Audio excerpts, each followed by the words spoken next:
It's too early to start down. Good.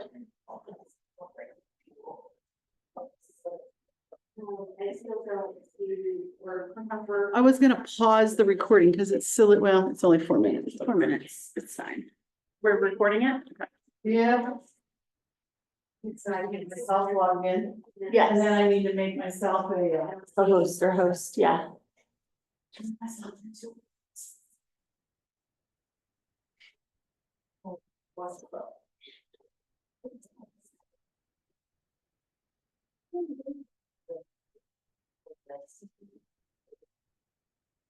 I don't know then. Hello then.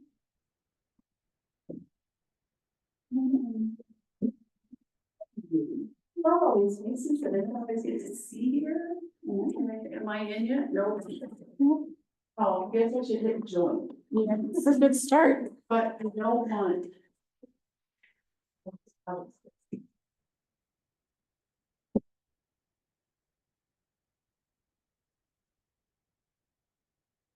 Just turn off your video.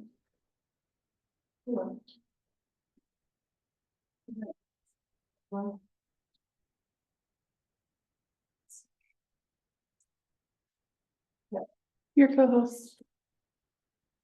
Cheryl. Thank you.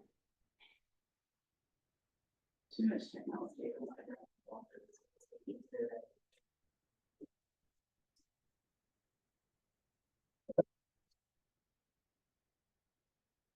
I'm not sure who the Keller Williams Avenues person is, but can you change your name on your screen? Oh, I said that's Elizabeth, maybe. Not me. No, you're always iPhone something. No, I'm usually Keller Williams when I shut you off. Remember when I turn you off? You turned it. Oh, yeah, that'll do it. Okay. I'm sure. Proper things on the screen to, you know. Oops. Well, thank you.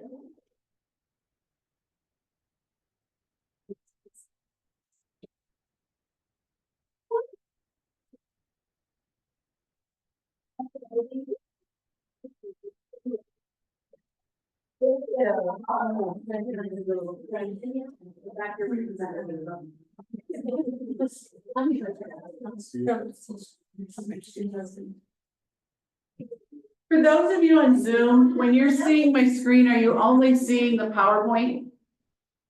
And not the notes? Can someone confirm for me, please?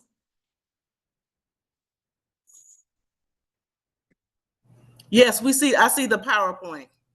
Thank you so much, Lynn. You go by Lynn, right? Yes. Appreciate it. Thank you. I heard Jody was in the house. She did a bunch of, thank you. What did you do? I hit the right button.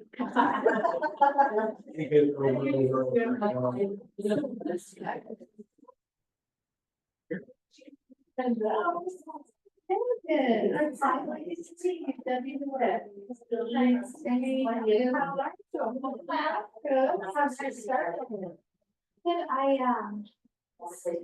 my application. Right. It's gonna be what it is. Thank you. You did it. All right, well, it's 10 o'clock, so I'm gonna get started. Mainly because we've got a lot of content to cover. And I wanna make sure that we get through it okay. For those of you that are on Zoom who do not know me, my name is Margaret Gade. I'm the productivity coach here at Keller Williams Avenues. And I have to tell you, building businesses and business planning, I'm one of those weird people, I actually think it's fun. So, with that, this is a very interactive day, which means that you gotta ask questions. Okay, something's wrong.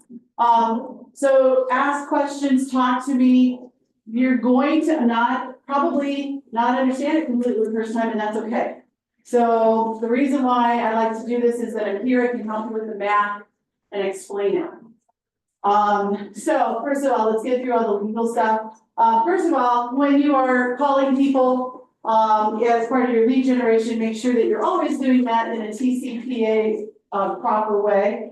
The big things I want to talk about in this one today is that what we have here is a lot of examples. So you may see some numbers. Okay, those are just numbers for illustration. They're not saying that's the way it always is.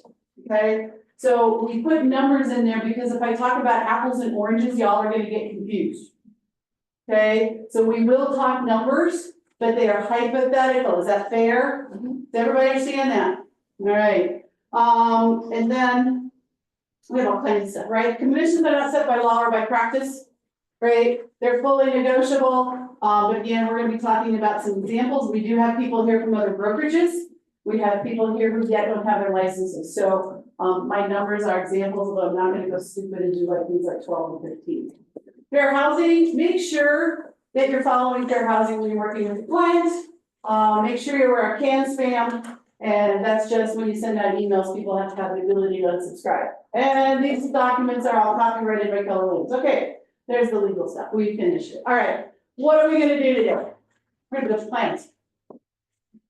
Okay, and sometimes when you build a plan, if you don't chunk it down or make it where you can really handle it on a daily basis, what happens? Fall apart. You don't do it, it's too big, right? Let's say that we were all gonna decide to go run a marathon today. Now, some of you are runners, so you have an advantage on some of the rest of us. Can we just go run 26 miles today? No. Fuck no, right? We would have to start somewhere and we would have to figure out a training plan of how far we need to walk or run every day or every week to get us up to that method, right? Business planning is the same. So the goal for me is that when you walk out of here, you're gonna know what you need to do at a minimum on a weekly basis. Okay? We're gonna talk about some models and mindsets. We know that people have come before us in the world of real estate, right? Some of them very successfully. When Gary and Jay wrote the book, The Millionaire Real Estate Agent, they based it on hundreds of interviews that they did with agents that were netting $1 million a year back when they wrote the book. Those same agents today are probably in the tens of millions. Okay, so why not do what they did? Right? We're gonna cover the economic model. This is probably the biggest piece, which is why it's early. We should be doing that around 11 o'clock. Then we're gonna come back from lunch and we're gonna talk about the lead generation model. What do you do, how, when, where, why? We're gonna talk about the budget model. I know budgets aren't a very popular conversation piece, but they're a reality of what we do. We are not going to be talking about the organizational model. Okay, many of you are individual agents. You're not planning to build big teams, so we're not gonna go there. Is that fair? All right, you can read about it, and then we're gonna pull it all together. So, in getting started, let's see how well I did putting this together. I already covered all of that. Okay, so first of all, I believe you received by email yesterday a one-page document called Getting Started, or Where Am I? Where am I today? Did you guys get that? All right, if you did it, awesome. If you didn't, I want you to take 2 minutes really quick, and I want you to fill out, where are you today? Right? So under number 1, do you create a business plan as a daily, monthly, annual, and long-term guide to running your business? If you're new to the business or haven't even started in the business yet, you might go, nope, not yet, and that's okay. Right? I've created a business plan and I intend to learn to understand and use it more effectively. You're here, check the box. Right? I am fairly new to real estate and new to business planning. Or you could be old in real estate and still be new to business planning, and that's okay. And if you're on a team and you're new to business planning, you would check that box. Okay, so just check that check. Where are you today? Then go down to the numbers. How much money do you need to pay for your lifestyle? What are your annual business expenses? If you don't know, I'll help you figure out what they should be coming forward. What's your average commission that you earn? Okay, now, if you're new to the business, we're gonna help you. We're gonna use some averages based on our market here in the Denver metro area. How many listing appointments did you go on last year? Meaning 2024. How many did you go on this year? How many buyer appointments did you go on? How many listings and buyers did you sell? How many people are in your database? Okay. A question. Yeah. Is this supposed to be about this year or is next year? Because that's where you're This at. is where are you today? So this would be, what have you done in 2024?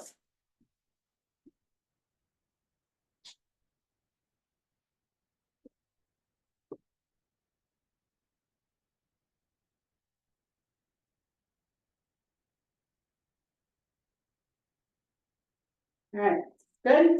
Alright, so what are we gonna do today?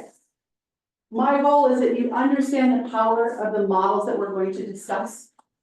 You're going to create a business plan and you're going to know how to execute your plan. Okay? So, on page, what's that page? 8. On page 8, in the upper section, is a thing that says, where am I going? Oh, wait, so just look through that, right? Do you understand? That's the goals of the course. Sorry, Monday 30 learning goal. What are your goals for this class? What do you want to take away? Quick, write those down.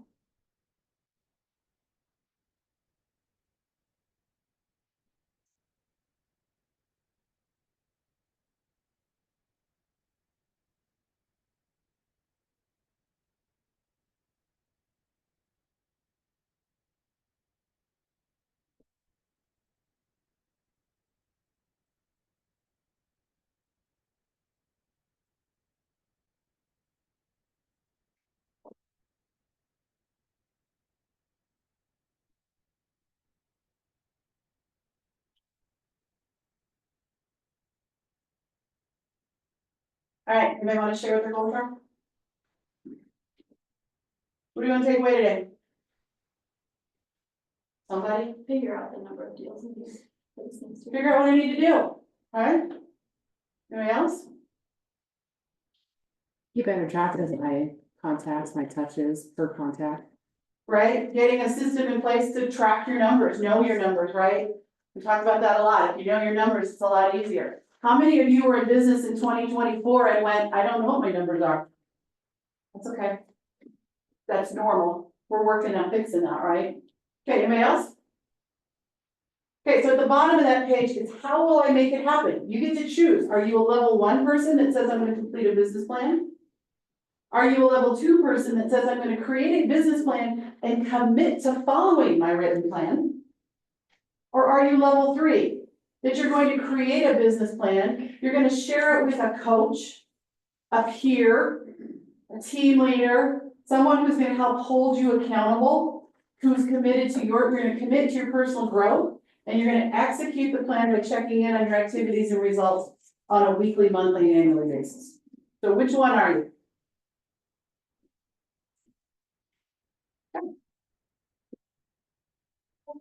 Whew, we're cruising, here we go. Models and mindset. The models of the MREA. You guys all know when I say the MREA, does everybody know what that is? Okay, it's that nice little red book, Millionaire Real Estate Agent. Okay, how many of you read it? How many of you read it more than once? Highly recommend you read it at least once a year. Because everywhere you are in your real estate journey and your real estate path, I mean, I'm looking in this room. I'm seeing people that I've seen in this room for the last 8 years that I've taught this. Can you believe I'm teaching this class in this market center for the 8th time? Debbie, why are you here? Every year I get more nuggets. Every year I'm gonna do this. Right? The Millionaire Real Estate Agent's the same. Right? Every time you read it, you're in a different place in your business and in your growth. You're going to pick up different things to implement and bring in, okay? Self-discipline, right? In order to follow the models, you have to read them, try and go work to implement them, and then it's the self-discipline to follow them. Okay, I think about the one that I struggle with, part of it is my own doing, but lead gen, one of the models says that we should lead gen consistently, right? And how many hours a day should we do it? The MREA says 3, the new MREA says 4. 4 hours, 3 hours, 2 hours a day, 5 days a week, 4 days a week, whatever your work week is. How many of you guys think that would be fun? It's that, Depends on how you do it. depends how you do it, exactly. If you're going to go to wine clubs, I think it's probably a lot of fun, right? But the reality is to put yourself in that position where you're doing the same thing day after day after day, it gets boring. And it's the self-discipline that gets us there, right? So that is probably one of the hardest parts is the self-discipline, right? Following the models become a habit. Okay, hey Jody. If you don't do jazzercise on a regular basis, what happens? He does jazzercise? What? I'm not happy. You're not happy. And the reason you're unhappy is you fell out of what? I'll help you, the habit. Okay, the habit of working out. If Charles doesn't work out at the gym, let me tell you, right? It's tough, right? Because you feel weird, right? If you do something consistently, you gotta get comfortable in your business being bored so that it becomes such a habit that it feels weird. Okay, make sense? Okay, when you have a model, you build your business on models first. Just do what the model you're selecting to do tells you to do, just do it. Okay, so if it is, I'm gonna pick on lead gen today, it seems to be my book button, so if your model that you're choosing says that you're gonna lead gen 2 hours every day. Okay? Follow that model, and when it becomes a very strong habit in your world, that's when you can add some creativity to it. Okay, the problem is if you start with creativity, you have a wobbly business.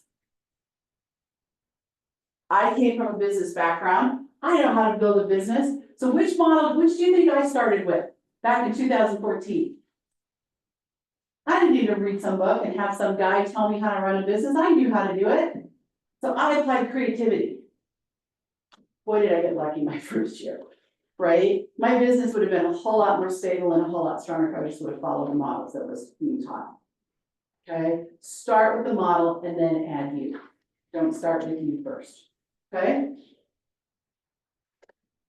The reason we follow models is we all have a natural set of talents. Does everybody agree with that? You have a certain level of talent that you're gonna get somewhere with. Every single one of you. You apply the talent that you have, you're gonna get to a certain place, and then you're gonna hit what they call a ceiling. It's a natural achievement ceiling. Now, some people hit it quickly, and some people will hit it much later, depending on where they are and what they're working on. So what happens is that when you hit that ceiling, your business, things will actually start to go backwards. Because you can't figure out how to go farther. That's starting to make sense to you guys, right? So, but when you apply the models to your natural ability, it breaks you through that natural ceiling. It takes you to that next level, okay? Then you're working along, and then all of a sudden, guess what you hit again? Another ceiling. That model's only gonna take you to a certain place, and then you've got to tweak it again, right? That's where you add some creativity to it, and it takes you up another level. And you stay at that level for a while, and then you change something else, and it keeps you growing. Okay, make sense? Start here, and then work your way through the breakthroughs. The breakthroughs are tough, but sometimes they're a lot of fun. When you wake up and go, oh, that's why that happened, okay? All right, thinking like a millionaire real estate agent, okay?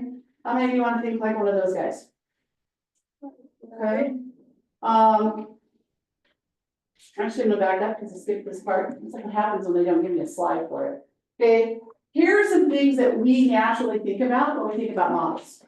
Let's see if any of these hit with you guys. Well, I don't need them. I know how to get things done. That was me when I started, right? Models limit my freedom.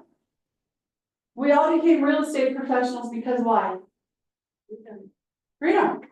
I get to choose. Nobody tells me what time I go to work. Nobody tells me what time I go to lunch. Nobody tells me anything. I got freedom. Okay? If I create a system or a model, then all of a sudden my freedom is restricted. It's a myth. I would tell you, they set me free. Models are just somebody's opinions. Not true. Gary did this, he studied it, he studies things all the time, that's how he got there. That model won't work for me, because we all think we're special, right? We all think we're different. We have our own ways. Trust the systems. And the last one, and this one is probably very true for a lot of the more experienced agents that are going through this course this year with me. I don't need to change. I'm already getting the results I want. Could you get more? Could you get better? Has our market changed? I mean, Nikki, has our market changed since you guys came into the business? Yeah? Is it a little bit of a struggle right now reinventing your models and your systems? Yes. Right? Because you gotta change them. The world around you changed. So even though you're doing really well, you have to adapt. Right? So that's what the systems and models do for us, right? You'll find one that's something that's gonna work for you and away you go. Think like a millionaire real estate agent. They basically think about 9 key things. And I would say this is true for any CEO. And by the way, congratulations, you've all been promoted. You are now all CEOs. Did you know that? You're the CEO of your business. Okay, you might be a co-CEO, right? You might have a business partnership, right? But you are all CEOs. Are you thinking like this? There, of the 9, we're gonna cover 3 of them, right? The big foundational ones is they're powered by a big why. We're gonna dive into that a little bit. And then they think big goals and big models. They think value and customer service and experience. Right? They also are they think competitively and strategically. They think action and accountability. They think talent, systems, and standards. They think about their knowledge and their skills. They think persistence and resilience, and the number one thing they think about is profit. If you're running a business and it doesn't have a profit, why are you here? Okay, so we're going to dive into 1, 2, and 5. So, the first one, think powered by a big why. I'm actually going to have someone come up and talk a little bit about the big why. First, and we're going to talk about big goals and big models, and then we're going to talk action and accountability. So Charles, come talk to us a little bit about what's a big why and how does it impact you and everything that how you've grown from the day you started in my coaching program in 2018. There it is. So I think, Brian, we're talking about the big why is something that's gonna get you up, empower you, and motivate you to actually go out and do the activities, right? Like Margaret just said, you're the CEO, you're your own boss, and when we're talking about these different things, it's very easy as a profession where no one's expecting you to come into the office to stay home and watch Netflix, to, you know, do laundry, to do all these other things that are in your immediate world, right? Like outside of events like this, what else is getting you guys into the office? What else is getting you out into the world to go lead generate, go door knock, go do open houses, go do all these different things? And here's the thing, you got like 3 options as a real estate agent, and I'm probably going a little bit off script, and it's, you're gonna be successful, and at some point you get to retire.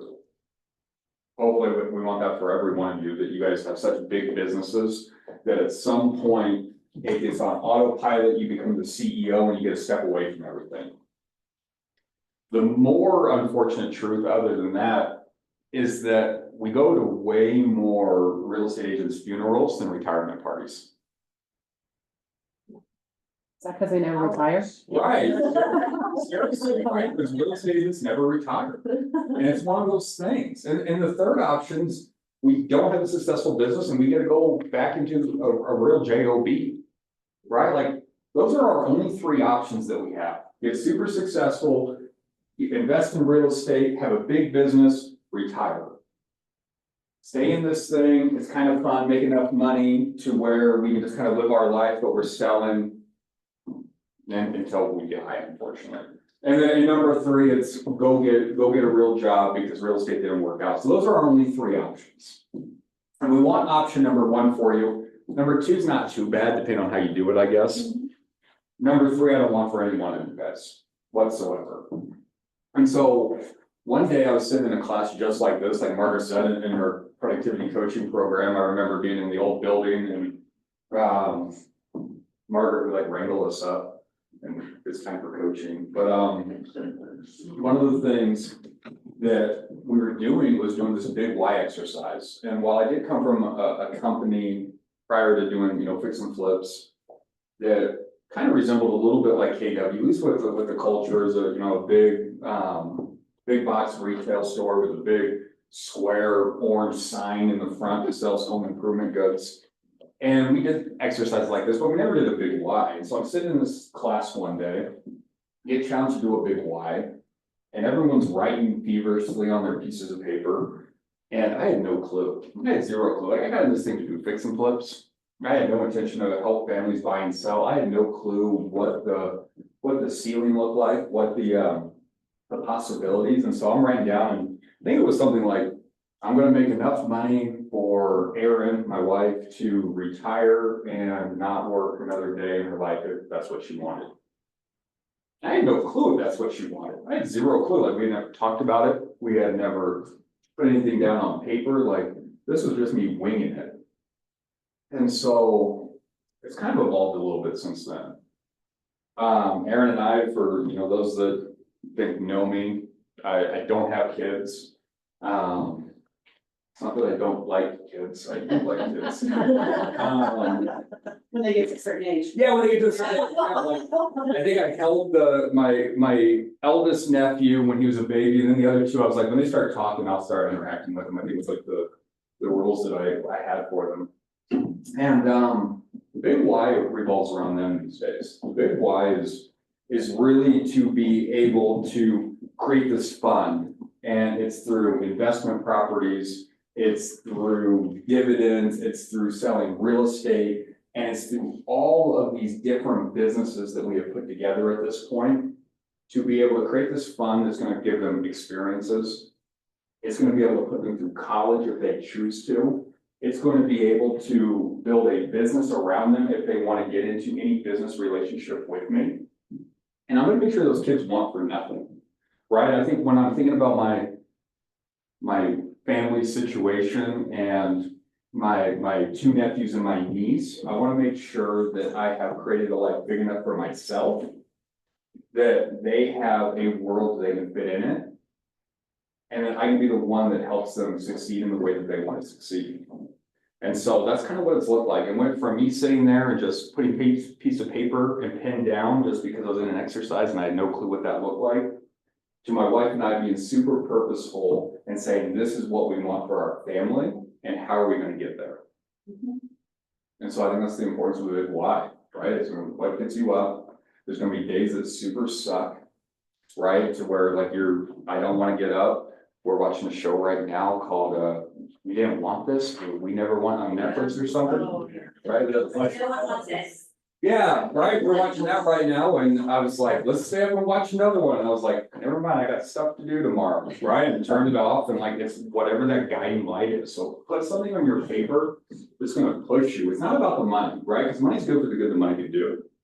Make a lot of money and then aim it at different places. It's gonna motivate you, right? Because again, no one's holding you accountable to get up and come into work, go lead gen.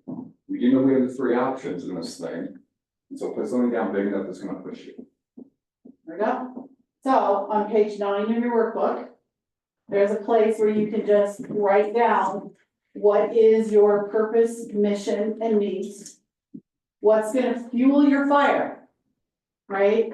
Charles kind of picks on me and somebody else on a regular basis as we're going into the least favorite time of the year, winter. And how if there's a flake of snow on the ground, we're not coming in. And what is going to light my fire enough to actually go get in the car and drive on a snowy road and get to where I need to be? What's gonna make me do that, right? So just write that down real quick. Thank you, Charles, appreciate you.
All right.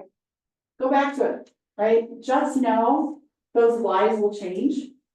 The more you're in conversations in this environment or just in the world, or you spend more time thinking about it, it will change. Simon Sinek's book, It All Starts With Why, well, App is a great book to read, listen to, talks a lot about the concept.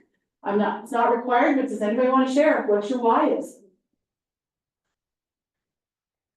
I don't want a job. You don't want a job, okay?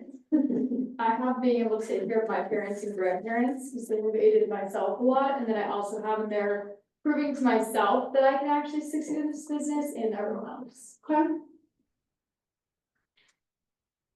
Anybody out there want to share? One of my whys is I want to be able to help first-time home buyers obtain a home to generate wealth, especially those in underserved communities. Love that, love that. Okay, out there, who was, I don't know who it was. Oh, it's over here, back you go. I want to be financially stable all on my own with nobody's help, including my partner, and I want to be able to retire, because that never was a thing that I even looked into in the service industry. Awesome, I love it, I love it, I love it, I love it. All right, Mine is, to make money to support and sustain my 7 boys, and, my mission is to be as successful as I can be, and to show them what hard work can do, and to be not just tell them, but to be able to show them through my actions. So hopefully they can motivate them to follow my footsteps. My need obviously to make money. Right. My fuel is all about my children, my boys. And, Yeah, did you say 7? Yes. Yes. She has 7 boys. You've already succeeded.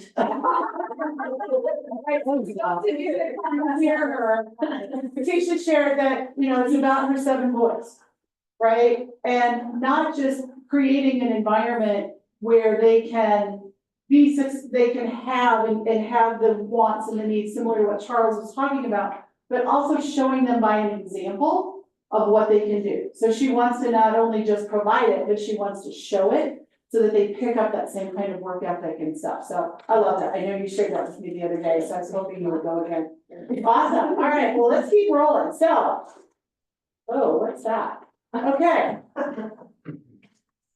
Sometimes they put pictures in my stuff that's not in yours. Okay, so big goals, think big goals and big models. And so if you go to page 10 in your book, there's pictures of mountains. And I'm just gonna read the example they give us.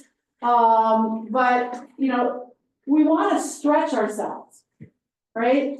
And there's a saying that says, right, we overestimate what we can do in a short period of time and underestimate what we can do long term. And I think that's really, really true at different points in our world.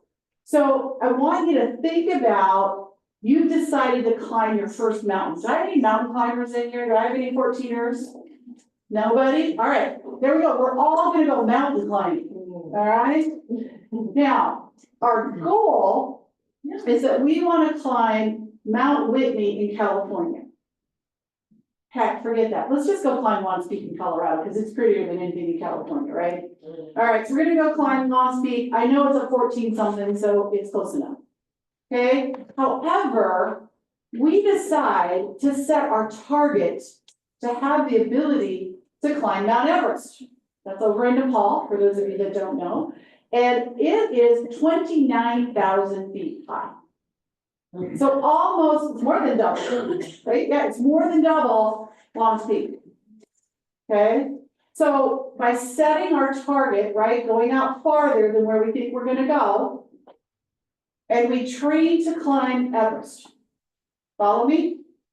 Okay, so if Mount Everest is our target, we wanna make sure that we have the systems, the skills, the tools, the support, all of the leverage in order to climb the highest one. Now, the truth is, most people only get halfway up that mountain. It's only the top 0.1% that will actually make it to the top. I have a friend that's tried to climb Everest 5 times, he almost died the last time, I told him he can't do it again. Okay? However, if you build your path to get to Everest, so you set a goal, a target to climb Everest. And then you go climb a different mountain, and it's higher than Long's Peak, but not as high as Everest. Did you exceed your goal? Yes, because your goal was to climb 14. What happens if you climb 18? You exceeded your goal, right? You targeted high, even though your goal was lower. Does that make sense to you guys? All right, we're gonna spend a lot of time talking a little bit about Everest, okay? So what we wanna do is we wanna talk about some goal setting. So on page 9, right? And I just did something very similar to this, right? I'm definitely I'm old, like I get to get on Medicare next year, right? So I'm like excited, I don't have to pay health insurance anymore. But all of a sudden I was like, well, I wanna start thinking about actually truly retiring, right? See, I love you all, but I want you to come to my funeral because I retired, not because I died here in the office of art, okay? So I have a plan and I have a timeline that I put in place of when I wanna be there. So I sat down and I did this exercise like what you see on page 9, and I said, what's my someday goal? What's my someday goal? Okay? And my someday goal included, I wanted a certain amount of money in the bank. I wanted to make sure I had a certain amount of passive income built up. And I wanted to make sure we had certain assets in place. I wrote those things down. Okay, then I sat and I said, okay, now to get me to that someday goal, what do I need to do in 5 years? What do I need to do in 1 year?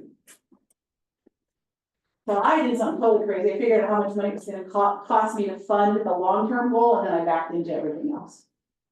But I want you to just spend some time, not about dollars. But I want you to spend just a couple of quick minutes just thinking about what is your someday? Think beyond 5 years. Okay? And your someday can be 10, it can be 20, it could be 7, I don't care, but what's your someday?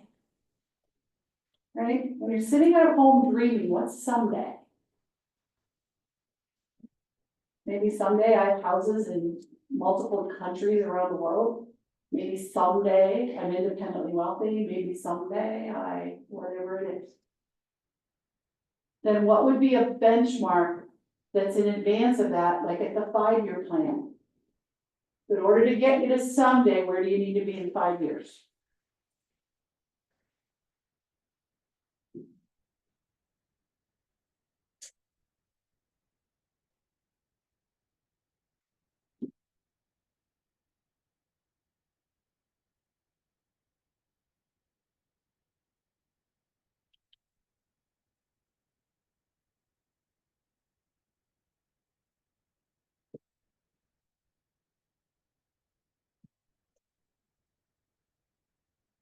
After you have the someday goal, then you write the 5-year goal. Then you write the 1-year goal. To get you to someday, to get you to 5, where do you need to be on December 31st, 2025?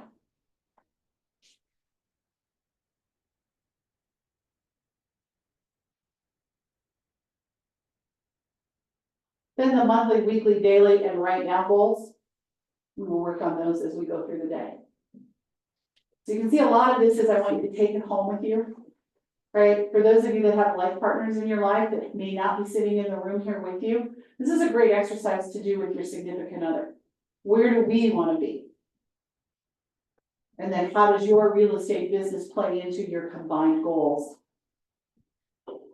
as partners?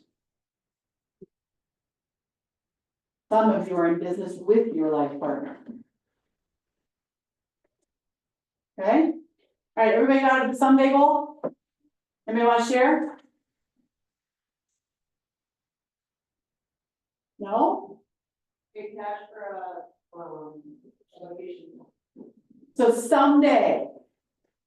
Okay, love that. I'll bet we can move that into 5-year, but that's good. I love it. She wants a vacation home. Vanessa likes the vacation. She's like me. Anybody else? Someday. Think big. I'd like to have a home that's paid off.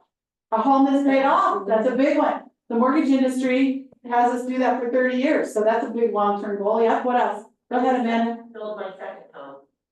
You wanna build a second home? Which country? Oh, well, down on my 70 acres, if I keep it. Oh, there we go, okay. I thought she was gonna tell me Italy, but anyway. I go to Italy, I'm not very good at that. There we go. Awesome, okay, I love those, right? Think about it, and here's what'll happen. The more you think about it, the bigger some of those will go, right? This was top right, and I just threw it at you. Okay, the last one, think action and accountability. Right? The reason that that powers them so much is you have to have a plan of action. Right? For those of you that coach with me, we wrote about almost already 4 weeks ago. We wrote fourth quarter action plans, didn't we? Right? What do I have to do every single day to get the number of closings that we still wanted to get in between now and the end of the year? What was our action plan? It was very specific, right? We knew exactly what we had to do. Okay? That's what comes out of think action and accountability. We're gonna talk about some tools that we can use in our businesses to help with that. And then accountability. Who's checking in with you towards your goal? Who are you checking in with? Or are you hiding from that person? Okay? Are you having somebody to help you stay on track? Okay? How many of you played a sport in high school? Okay? Were you the only one on the field, the track, the court, whatever? No. Who else was there with you? The team, okay, who else? A coach. What did the coach do? Nothing. Which is why we didn't finish basketball in college, but before college, in high school, you had a coach. What did that coach do? Anchors you, right? They keep you focused. I don't think I've ever watched a sporting event on TV where the coach, whether it's professional, collegiate, the Olympics, that they don't call a what?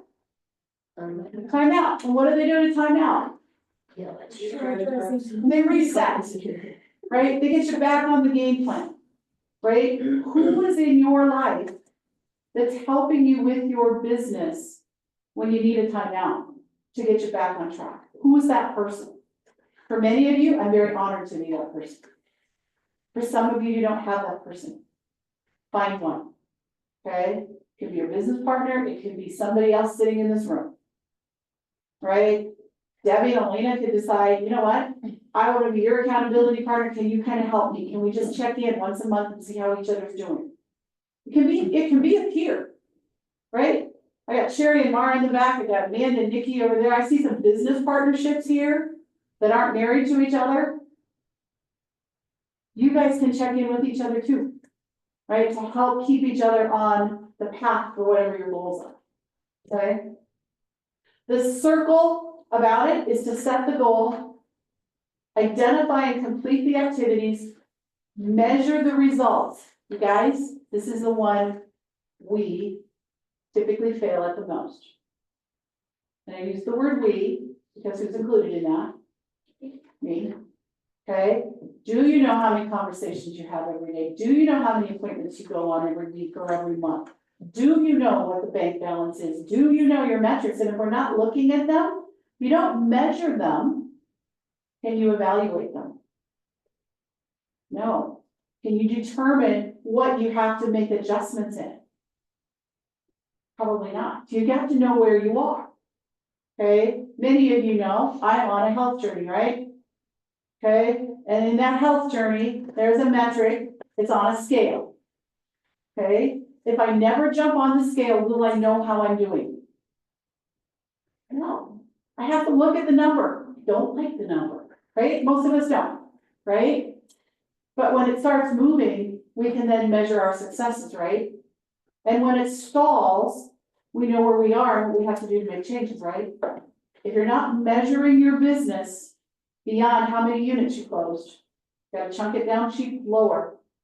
You're not measuring what you're doing in your business, you can't pivot. You can't make adjustments to get where you need to be. Questions on that? Yes. More of a comment. In that point of fitness, I feel that instead of a scale you can get pissed off at. But when you look at pictures, you can see different than a number to be holding yourself by compared to, There's more than one way. Yeah. You're right. I'm very focused on the I'm just- number and it doesn't piss me off because it motivates me when it goes down about every 2 days. So it's good, right? But you're right, but you have to measure things, right? I lost my train of thought. That never happens, right? Make the adjustments. What metrics should you be measuring? That's where I was gonna go. What metrics in your business would be the ones to measure? Production? What else? Go lower. Contacts. How many conversations? Okay, that's a good metric. How many conversations am I having? Then what's another good metric? Coach Jody, what are the metrics? I'm gonna measure contacts, conversations, and what else am I gonna measure in my business? Appointments held? How many agreements that I've signed? How many under contract? How many closings? Those are your 5 key metrics. I would add one more, appointments set and appointments met. Depending on the type of business that you have, for those of you that might call a lot of expires and FISBOs. I don't know, sometimes people stand us up and they don't show up for the appointments. Anybody ever had that happen? Okay, so understanding how many appointments you set versus how many you meet is a good metric. So there's 6, easy. You do little hash marks. Doesn't have to be a big fancy system. But it's the only way you're gonna know where you are. Yes, ma'am. speaking of systems, what does everybody use? Is Command mostly what everybody's using in the room? To keep track of that, or an Excel spreadsheet still, or? Command is the easiest. Okay, because you can set your goals in Command, right? So there's a goal setting piece to that in there. And then what I love about Command, especially if you use the app on your phone, is you can make the calls and the text messages right there from the app. And so you go into the contact cards. If I was gonna go into Liz's contact card, I would pull up Liz and I would hit the call button and it would ring on my phone. We would have a conversation, and when I end the call, Command comes up and said, would you like to log this activity? So that when you log the activity, it already counts as a contact for you. So it's doing the counting for you. So that's system-wise, and then it absolutely, once you identify in Command, we're going off script a little bit, but that's okay, it's important. Once you identify an opportunity, so Liz tells me in our conversation that they're thinking about selling their home in the next 6 months. I'm gonna go create an opportunity in Liz's contact today. Not gonna wait till I'm under contract, I'm gonna create it today. And then in that opportunity, I can then log the date where I schedule my listing appointment, the date I hold my listing appointment. And so it will absolutely track those things in Command. You have to use Command the right way, right, the way it's designed. Unlike most of us, who we create the opportunity when we're under contract, and the only reason we do that is because that's the only way Elizabeth and Bob are gonna approve our files. Is that true? Anybody resemble that remark?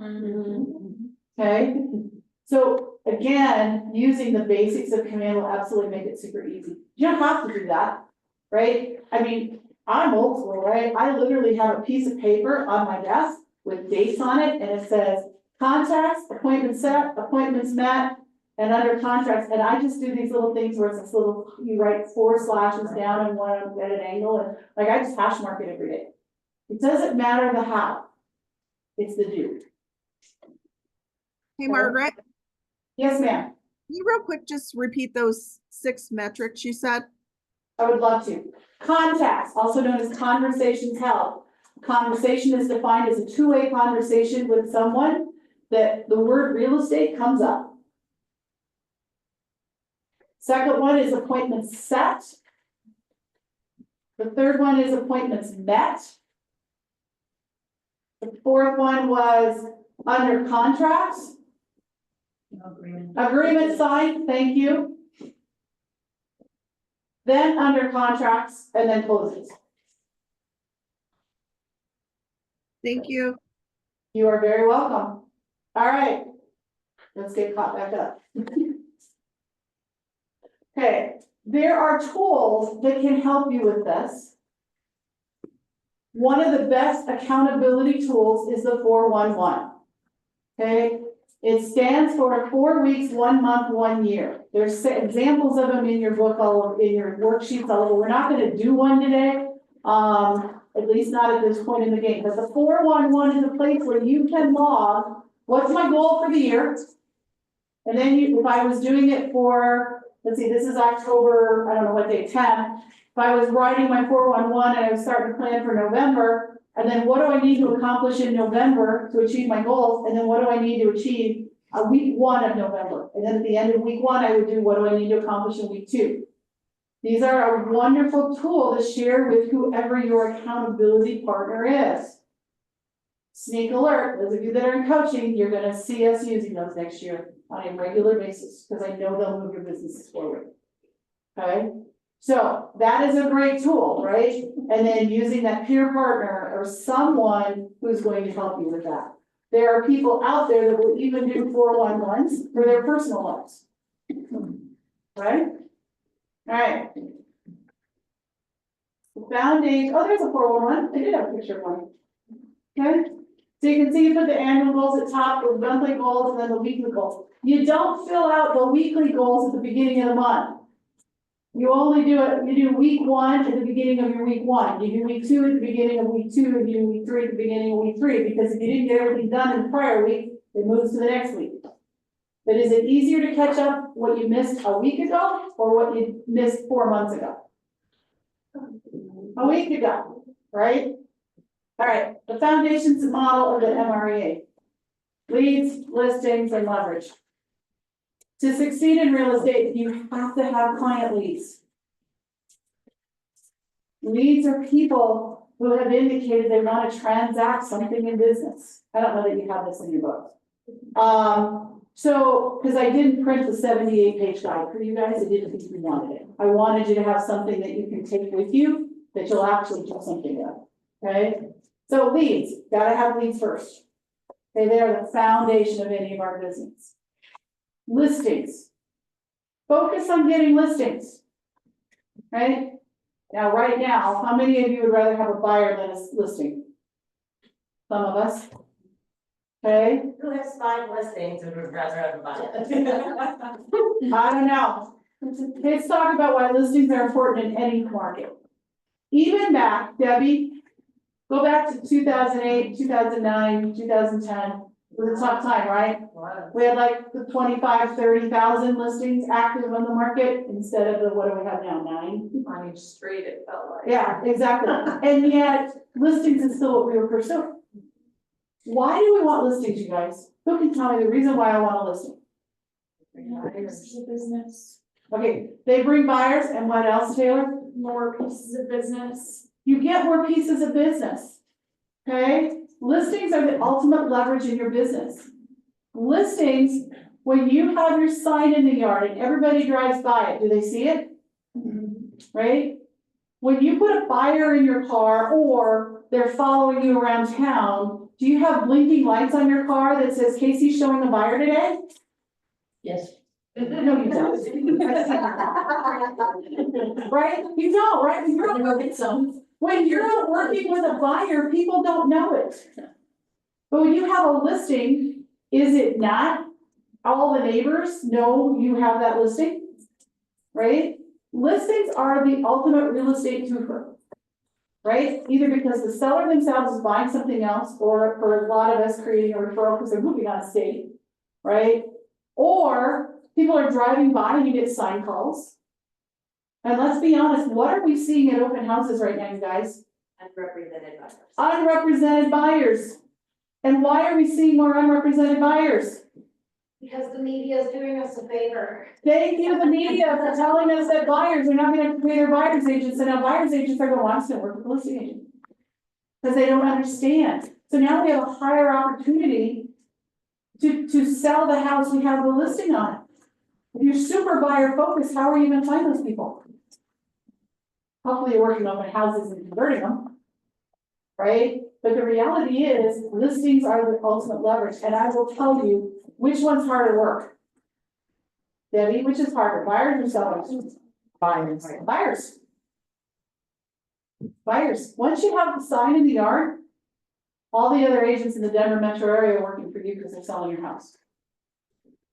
Okay, leverage. What does leverage mean?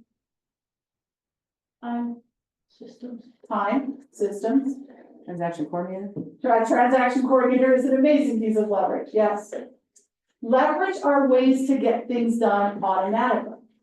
We often think people, right? We think admins, we think transaction coordinators. Sometimes we go down the buyer's agents and showing agent paths. But leverage can be the systems that you set up. As an example, Command has these things called smart plans. And if you trigger a smart plan, once you put someone on a smart plan, do you have to touch them again? Not for that activity, right?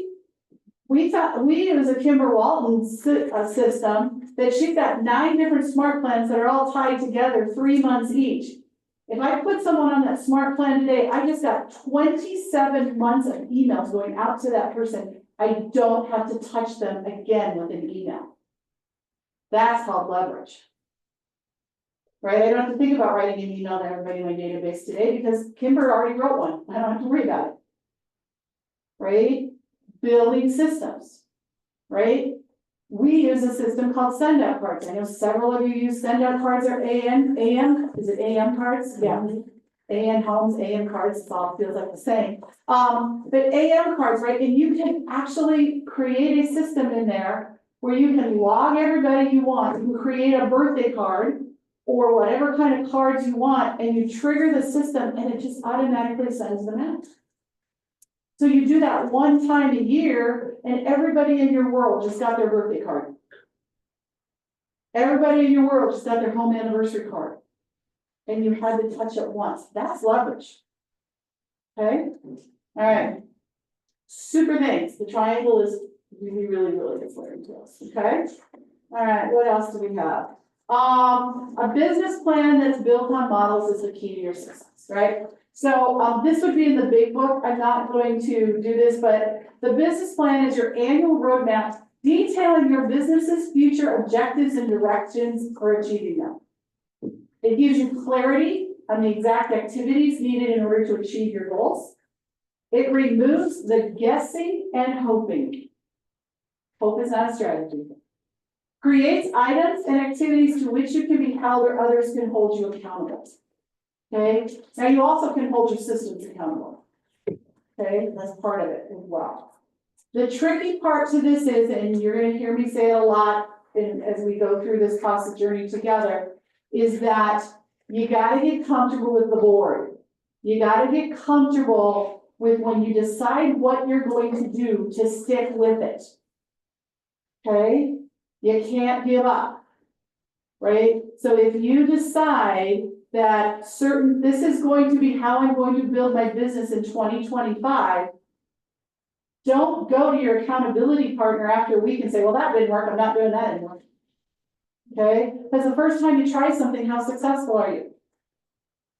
Does everybody here remember riding a bicycle, learning how to ride a bicycle as a child? Does everybody remember that? How did it go the first time? You failed a lot? Lots of skinned up knees and elbows? Absolutely. Now today they have these special bikes that the kids learn to balance before they ever get pedals, so maybe it's easier now, right? But the reality is, you all learned to ride the bike because you kept getting back on it. How many of you ski? Taylor, how was the first day down the mountain, do you remember? No. I thought, you learned it too, didn't you? Okay, anybody try to learn to ski as a young adult or adult? Yeah, Becca, how did the first day on the slopes go? I learned to snowboard and my first time took me 3.5 hours to get down the mountain. It was awful and I wanted to do it again. And you did want to or did it? I did. Okay, so you're unusual. I tried to learn to ski 4 times. I dated a ski instructor in Vail. I still can't ski. I hate it. Probably because I don't like snow and it's cold. But the reality is you've got to learn the skills. So Becca, how fast do you get down that mountain now on that snowboard? Pretty fast. I'd say like 15, 20 minutes, depending on what I'm doing. Okay, so the first time it took you over 3 hours and now you can do it 15 minutes. But you didn't do it the first time, probably not the second or third or fourth or even 10th time. Right? It's the exact same thing in your business. So if you're gonna play in expireds, then play in expireds and make a 6-month commitment before you tell me it doesn't work. Yes, and work it. Don't just try it once and then not ignore it for 6 months and then tell me it doesn't work. You gotta keep doing it because the more you practice, the more you work your scripts and dialogues, the better you're gonna get at it. And when you get good at it, then it becomes fun. And then after a while, then you suddenly get to the point where it gets boring too. But the reality is, don't give up too soon. You guys ever seen that, little cartoon figure where it's a mountain and it's like a guy and he's got the pick that they dig out the mountain with at the bottom and he's digging and digging and digging and he's about this far from the other side of the mountain? And he's about to give up. Do you guys realize how many times you're at that edge of the mountain before you give up on something? Keep going. Your skills are getting better. Keep going. Don't give up on yourself. Because here's the reality, if you invest 2 or 3 months in, I'm gonna pick on expireds, okay, and you say, well, that didn't work. You were just getting good at it, so now you're gonna go start something else and invest 3 months? Why would you do that? Keep going. Okay, all right. I'm gonna skip that one because I don't care. 5 fundamental models. The economic model. This is the formula. We're gonna get to do math in a few minutes. I can't wait, it's my favorite part. That's going to describe the series of activities. And the economic model is going to show you how much money is gonna be left over for you after you pay your business. This is not in your book. Okay, the lead generation model is going to tell you exactly what you, oh, it is? Oh, perfect. Okay, the lead generation model is absolutely gonna tell you what you need to generate, what you need to do to generate however many leads you need to run your business. The budget model, the one that should be a 4-letter word for many of you, is going to show you where your money needs to be allocated to run a successful business. Okay? It's very easy to chase sexy objects. Okay? So how many of you have been to family reunion or mega camp when they have the vendor fairs? Okay? So those vendors are there for a reason because they want to sell us all something. Okay? And it is so easy. It is so easy to fall into, oh, that would be so cool in my business, or that would be so cool in my business, and that would be so cool in my business, or, oh my goodness, I have to have that. And then we get back to Colorado and we spend the money on these things and then we never use them. I'm sure that didn't happen to any of the rest of you. Now, when I go to those events, I have to call Stacy to get permission to buy something. Because I will be the moron who will go and buy something and then never use it in our system. Right? So I have an accountability partner who will tell me, yes, you really need that, or no, we really don't. Okay? That's what the budget model helps you to figure out where you are and where you should be spending your monies. Okay? We are not doing organizational model and we're definitely not doing expansion model. All right, so what are your odds on this section? Anybody? What is either something that you went, oh, I never thought about that, or what's an action you're going to take in your business as a result of the last hour here with me? Take away the creativity. Take away the creativity. Okay, I love that one. Huh? Be more intentional. Be more intentional. Love that. Follow those, 6 things we just talked about. Follow the 6 things we just talked about. Give things a true I'm coming to it. It's coming to chance. metrics. What was it, Becca? Give things a true chance before you give up. Yes. What else? One more. Stay boring. What is it? Stay boring. Stay boring. I'm hoping somebody said, track my doggone numbers. Yeah, that's hard. Huh? Metrics. Metrics. Metrics. Things. All right. Whew, the economic model, here we go. The good news is you guys, we are right on time. Margaret, Yes. Also, I think what you said was, if you don't succeed, then try again. Don't give up. Yes, I love that. Yeah. And you're just now at real estate school, right, Lynn? Yes. Yeah. How many of you guys would tell her, keep going? It's the best career ever. Okay, love it. 6 moments. Don't believe a word Casey says, that's what you're gonna learn. Okay. Some highs, some lows. It does, right? It's a roller coaster, and that's okay, that's how, you're right, Debbie, it's like. Sweet, so much fun, so it makes it sweeter when you get there. Exactly. Okay, all right, we're gonna transition to the economic model, which is really, to me, the base of the models of telling us what we need to do. Right? How many of you came to this class, this workshop, with an idea of, I wanna make X amount of money next year? Did anybody come with that idea already figured out? Okay? Did anybody come with anything else, like you know you wanna do something? Or are you just so trusting that you're gonna have to guide you the whole way through? I thought for the continued motivation, Huh? continued motivation. Continued motivation, you got it, we're gonna do this. All right, so the benefits of the economic model are this.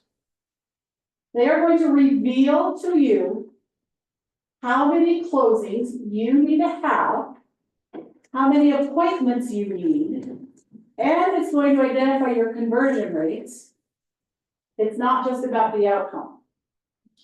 Right? It's not about, I want to close 14 units or 40 units or 4 units, depending on where your goals are. Right? It's not about that. That's the celebration. It's the stuff that's in it beforehand. Right? It's going to identify areas for improvement. Now, this is really true for those of you that have been in business for a while and are tracking your numbers, and you know what your conversion rates are, you know what that is. You're going to see that as your skills get better, your conversion rate gets better, you don't have to work as hard. That's a true statement. It's going to allow for mastery of your business. Some of you know this, some of you have never heard it before, so I'm gonna ask it anyway. How long does it take to master something? 10,000 hours. 10,000 hours of investment time. That's one component. Okay, so if your working expires and you try it for 3 weeks, did you probably get 10,000 hours in yet? Probably not. Okay, so it's mastering it, right? Learning the scripts, learning the objection handlers, learning all the things, learning the processes, all of that type of stuff. The economic model keeps you thinking about your business with a profit first thought. You guys ever, Keller Williams International has tons of classes. And I would say one of the best classes I ever took, and I think actually I heard Debbie say this, which is why I took it. Profit First is an amazing class. It's offered by KWRI. I don't know the timing on it. You can go out to kw.com and look it up when they're offering it next. It's usually on Zoom. It's where, I think it was $99. It was the best $99 I spent that year on education. It's just a really good class they make. How many of you guys, I know Kevin Wilson and I are weird because we have accounting backgrounds. How many of you love numbers and love P&Ls and all of that kind of stuff? No, ew. Ew! You know what? Profit First actually makes it so you understand it. It's a great class. Because trust me, Debbie doesn't like it either, right? She's like, profit's a dirty word, right? And so at the end of the day, it helped you a lot in your business to take that class. So I would encourage you guys all, and I will try and watch and let you know if I see it, but Profit First from KWU's are really good course. I should just get certified to teach it as well. I should do. I don't even think I can get there. If I could get the materials, I could do it. Let's chat. Okay, let's keep your budget model in line, right? Checking your budget. Hey, Eric, you come from an accounting background as well, right? So is it okay at the beginning of the year if I write a budget and then I just look at it like December of next year? No. Is that a good idea? No. Oh, well, how often should I look at what I actually spent with my budget? Monthly. Monthly would be a good time. Okay, awesome. Who would help us with that if I don't know what I'm doing? Bookkeeper? A bookkeeper, an accountant, CPA?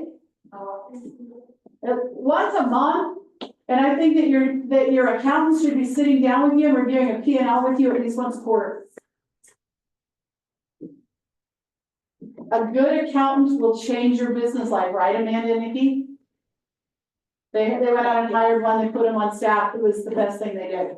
That's why we don't think about it. That's why we don't think about it, right? Isn't that called leverage, right? Okay, so it's gonna help you with that, it's gonna provide you benchmarks, gonna give you insight. The hard part is figuring out the math, that's why you have meetings, okay? When we think about performance, investment, and the outcomes, performance is how you apply your skills, your behavior, your abilities and resources to produce your revenue. So what falls under performance, right? All of those things, right? How are your skill levels? Right? How's your ability? How's your behavior or your habits? Okay? Investment is the time you need to spend on activities and the expenses related to them. Right? So your investment can either be time, or it can be money, or a combination of both, and your operating expenses. And when we take performance and we layer in our investment, we get the outcome, which is our gross commission income and our profit. Okay, so in order to get there, it takes all of those things. All right, so here we go. So the elements of the economic model. So the economic model is based on a 30-30-40. So I'm gonna pause for a second. Here's what I'm gonna do today. I am going to teach you the theory for organizations that are netting $1 million a year. How many of you, that's your goal for next year? I knew you guys were. Okay, I love it, all right? For most of us, that's not where we are, okay? This 30-30-40 typically applies for very large teams, okay? For most of us, either whether we're an individual or we're a small team, we don't have the same level of cost of sale expenses that a team that has 15 or 20 agents. Does that make sense? That's kind of logical, right? So I'm going to teach you the theory, but then I'm going to teach you how to tweak the theory to apply to your system. And I will tell you a true story. Here's why I did it. I was sitting in a room just like this. It was November of 2014.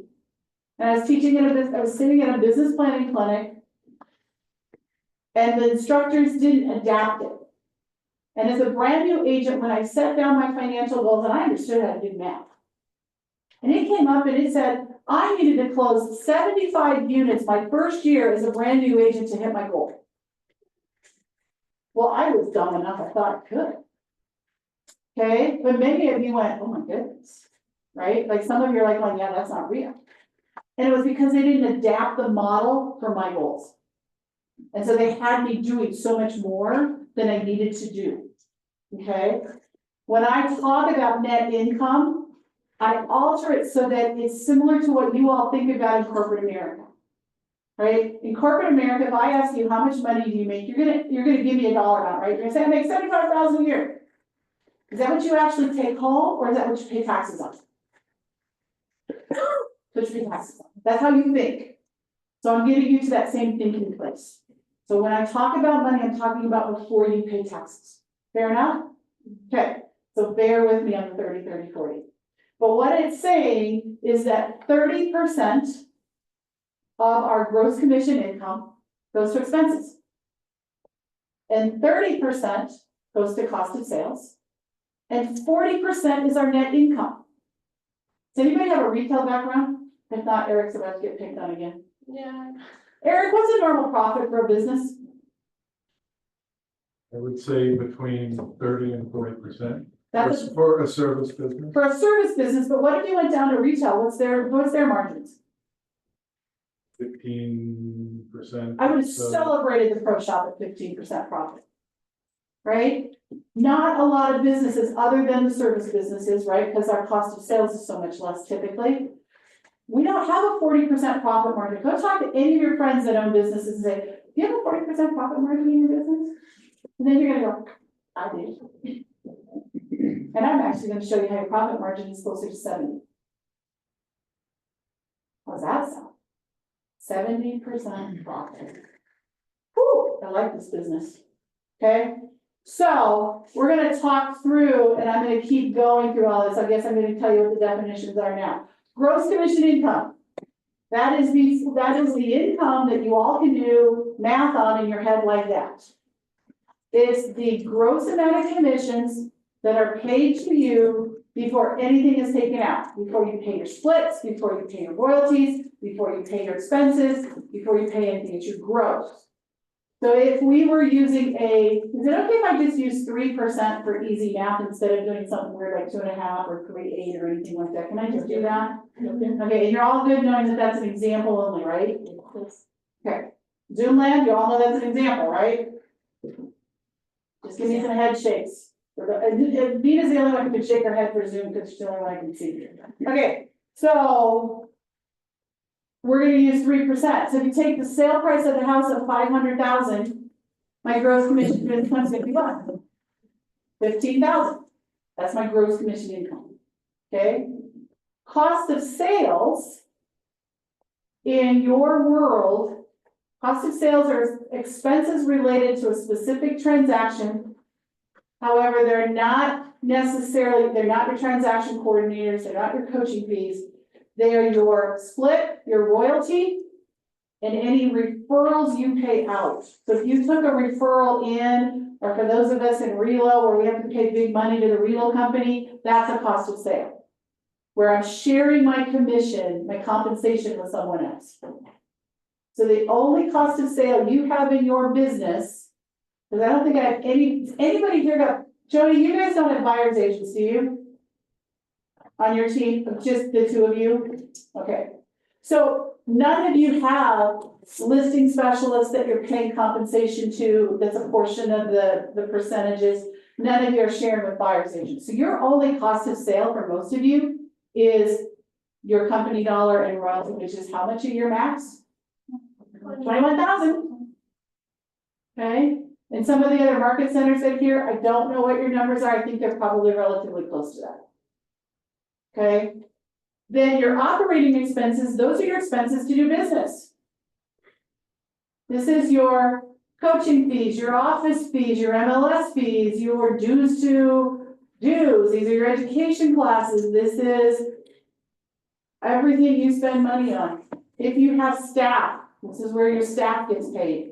Your TCs, for those of you that use TCs, they are an expense. They're not a cost of sale. Okay, if you're on a team, your gross commission income is adjusted. If you're not the rainmaker or an equal team member, but I think I got two of you in the room, right? You have a split with your rainmaker, so that's going to be a cost of your sale, and I will help you guys with that. You have that, okay?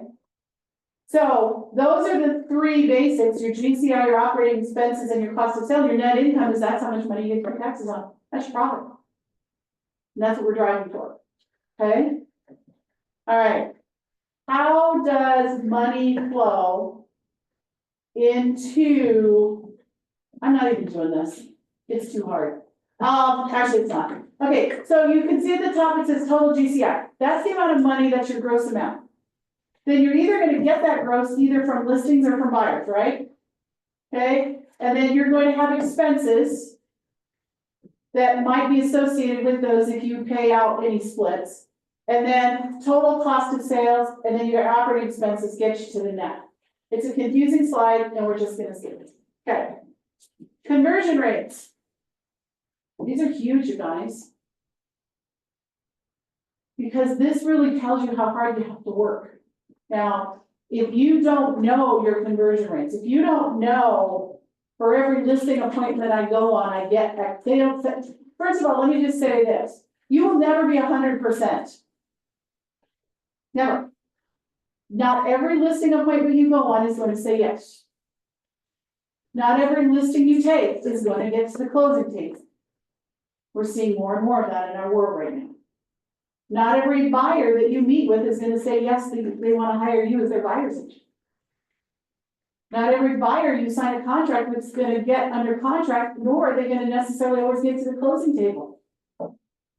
Right? So you're never going to be 100% in any of these conversions, but what are yours? If you don't know, what we're going to use are the ones that Gary gets from studying this stuff. Right? So these are a law of averages. So your highest performing, highest skilled agents are gonna have higher conversions. Some of you that are new, as you first get started, yours are probably gonna be lower. But as you grow in your business and your skills, your conversions get better. Okay, so what are these conversions? Let's go through them, right? So if I go down the left side on listing appointments, right? So I generate a lead and it's a potential seller. This chair is so uncomfortable. I'm gonna go on the listing appointment. The metrics say that for every appointment I go on, I'm gonna get 75% of them. So if I go on 4 listing appointments, I'm getting 3. Now, if I'm newer, or I've been working only on buyers and I'm not really skilled at sellers yet, that could drop to 2 out of 4. You don't know. So we're gonna use it, you're gonna get 3 out of 4. For those of you that have been in the business for a while, does that feel about right? Yeah? Okay, but then, so then they say, yes, I fill out the exclusive right to sell. I go and I put my sign in the yard. Because I put the sign in the yard, is it automatically guaranteed it's gonna get to the closing table? 3 years ago, I would have said yes. Right? But that's not true today. So on average, they're saying 70% of the listings that we take actually close. That's less than 3 out of 4. Right? 7 out of 10 will get to the closing table. I would argue, I think even in our current market, it's better than that. Right? If I was gonna do this for my team, I'd probably put us closer to 80-85%. It's probably more real for what we're seeing. But some of you have different people that you're working with in different types of properties, right? So it might be 70%. If you don't know, we're gonna use these numbers. Okay? On the buy side, same thing. It says for every buyer appointment I go on, only 7 out of 10 are gonna tell me yes. And then of the buyers that I get under contract, only 7 out of 10 of those are actually gonna get to the closing table. How many of you ever run a buyer around, maybe all summer long, and you never got them under contract, and then they just stop responding to you? Am I the only one that's ever happened to? Nope. Nope, it happens all the time, right? So understanding those conversions, right? So that's what each of those conversion rates mean, and those are gonna become very important shortly, right? So, I gotta get this to work. Okay, so this is an example only. I don't want you to fill anything out. I just want you to hear me through this. There's a ton of assumptions that KWRI put in here, and I don't want you to laugh at the commission that they use, okay? So this particular team wants to make, how much? $1 million? Okay, that's their net. They want to make $1 million, so that's their 40%. So then they gotta figure out what their GCI is. So to take $1 million, you're gonna divide that by 0.4, and that's gonna give you a $2.5 million GCI.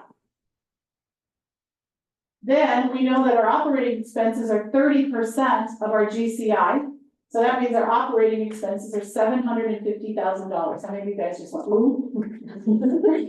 I'm gonna pay out in expenses $750,000. That's a lot. And then my cost of sale is also gonna be $750,000 because it's 30% of the GCI. Again, I don't want you to work thinking about this. I just want to show you the model. Okay. So then I've got a total GCI of $2.5 million. And how many houses do I need to sell? So what's my average commission rate? Well, this particular agent makes an average commission of $7,150. Wow. There are some of you in this room that wouldn't even take that listing if you only got $7,000. But if you look at the market across our country, that's an average. Be grateful. Oh, so grateful. I'm going to show you, Debbie, why you are grateful, right? So at $7,000, by the way, anybody want to know why I'm not moving to Iowa? Yeah. Okay. I have to sell 350 units. You guys, this is for a big team. This is for a massive team to do this. Okay, but again, I want to teach you the theory. So if they're gonna do 350 units at 7,000 each, they're gonna gross $2.5 million in their business to net $1 million. So how do you set your business up? Are you 50% sellers, 50% buyers? Are you 70% sellers? Are you 60% sellers? What is your ratios? There are some of you here that are probably closer to 80-20. Okay, but where do you want your business to go? This particular model assumes 50-50. So 50% of my transactions come from the seller leads. That means I need to close 175 sellers. I gotta get into the closing table. If I go back to my conversion rate of 70% of the listings I take actually close, that means I need to put 250 signs in the yard. Or the window if it's condos, right? And I'm taking those conversion rates, right? So I'm taking 350 times 50% is 175 listings sold.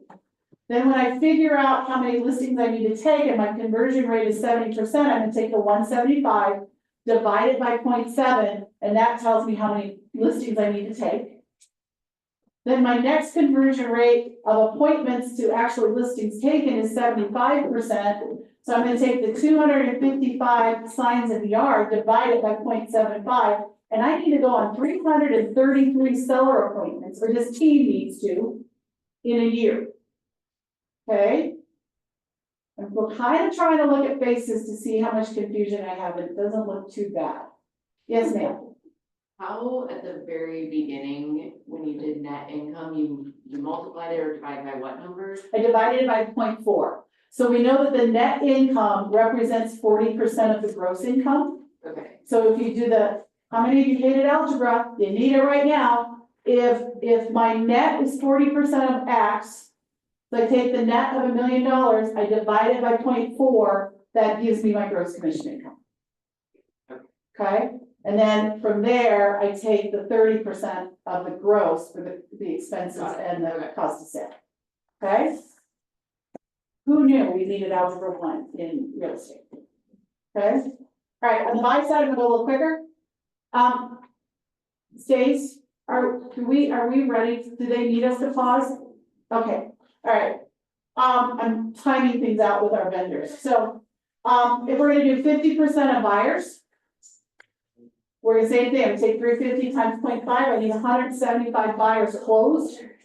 If my conversion rate is 75%, I'm gonna take 175, divide it by 0.7, and that's gonna give me 250 buyer agreements executed. Then my appointment conversion for buyers is 70%, so I'm gonna take that 250, I'm gonna divide it by 0.7, and I need to go on our team needs to go on 357 buyer appointments. You guys, those of you that are coaching, these could be our numbers. Seriously, these could, when I figure out what we need to do, I'm using the same now. Okay, so how many appointments is that a month? Well, it's 28 listings and 30 buyers, so that's a total of 58 appointments a month, or 15 appointments a week. Now, if we had a team of 15 people, that's only 1 a week per person. That sounds a little different, doesn't it? Yeah? Okay, how many of you just freaked out? Don't lie to me, I felt the energy changing.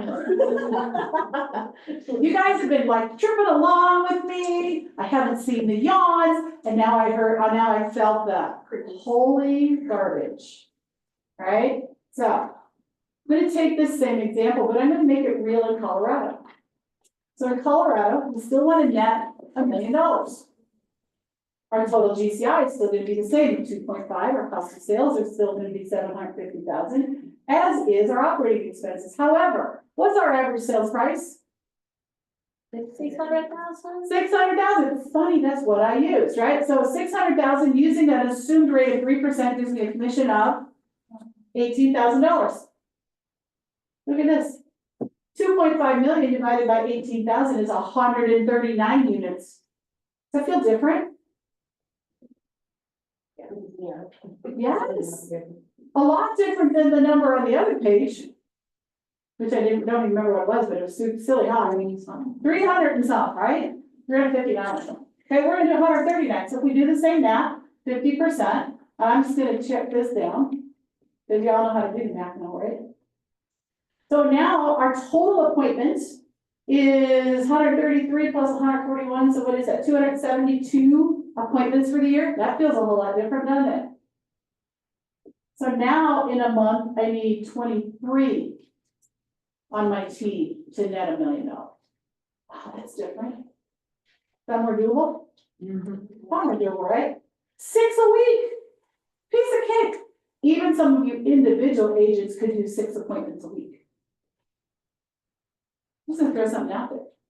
What if you set a goal as an individual agent that you went on 1 listing or buyer appointment a day and worked 6 days a week? Does that sound undaunting?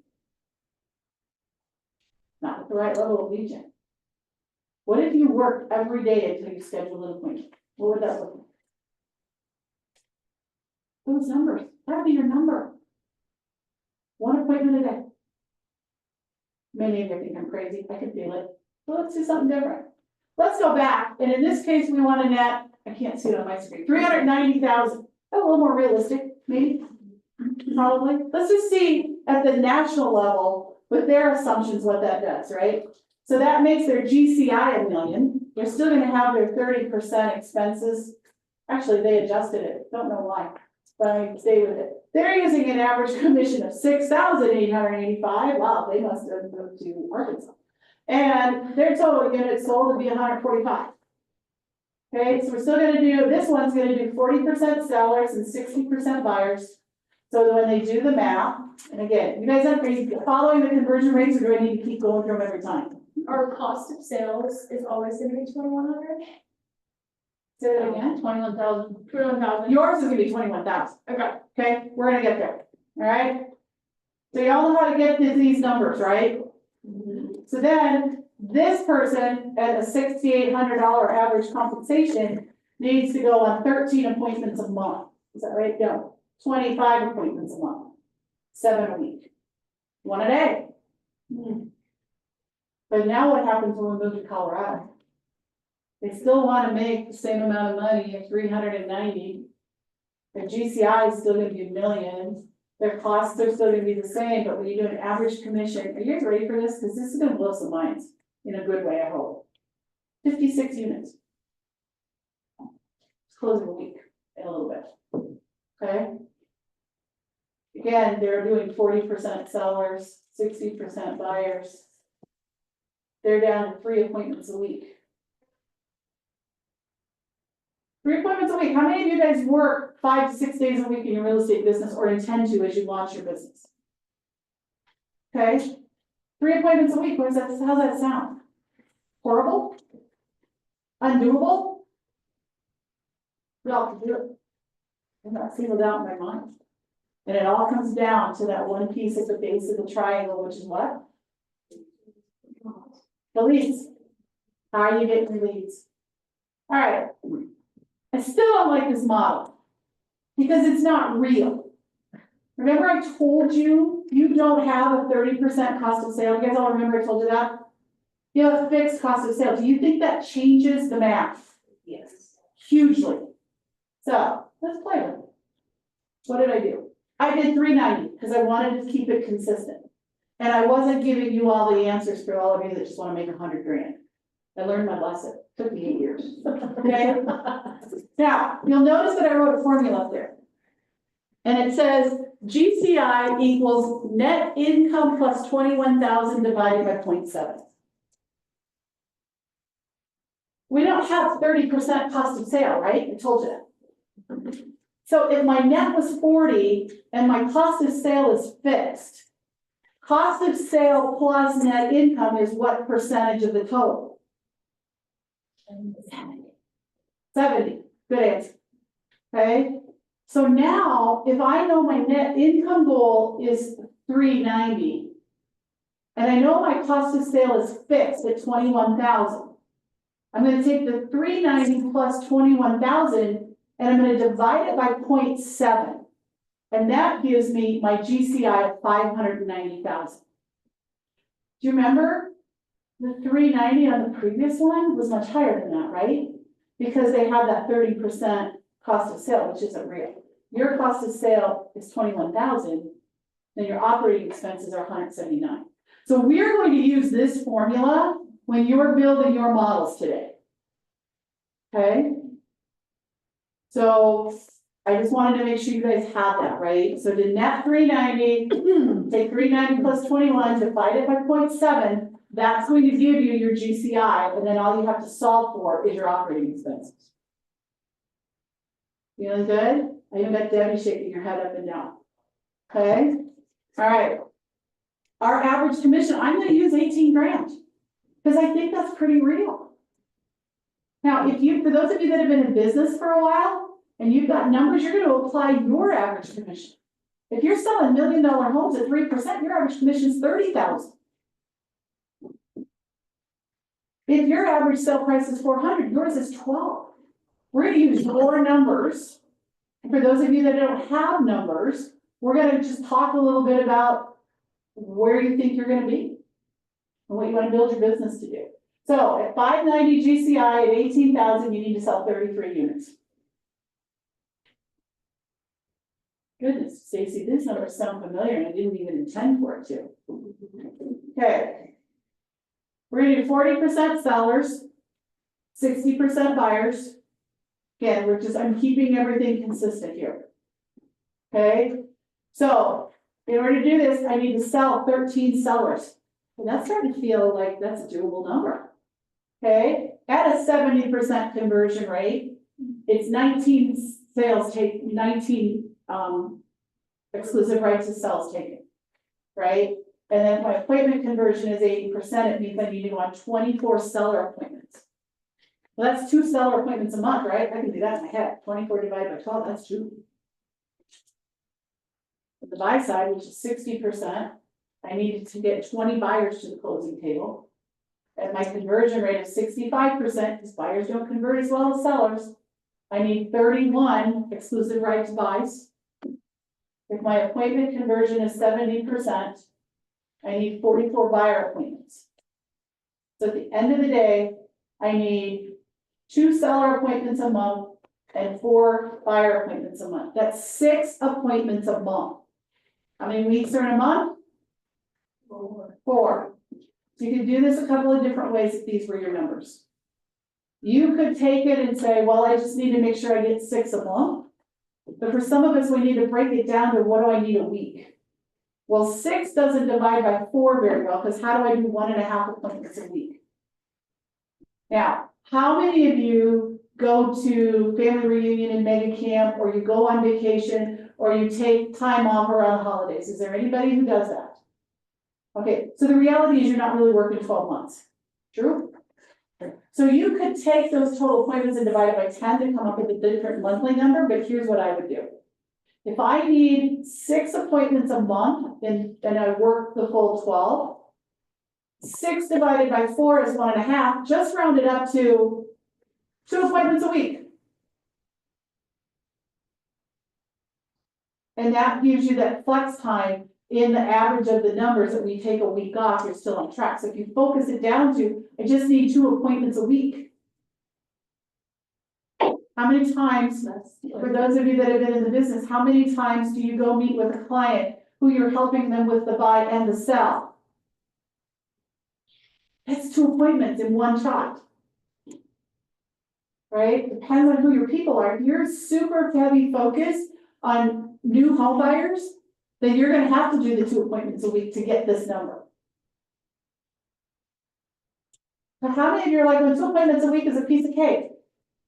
How many of you are going, I can do that if I get myself going? How many of you think it's achievable?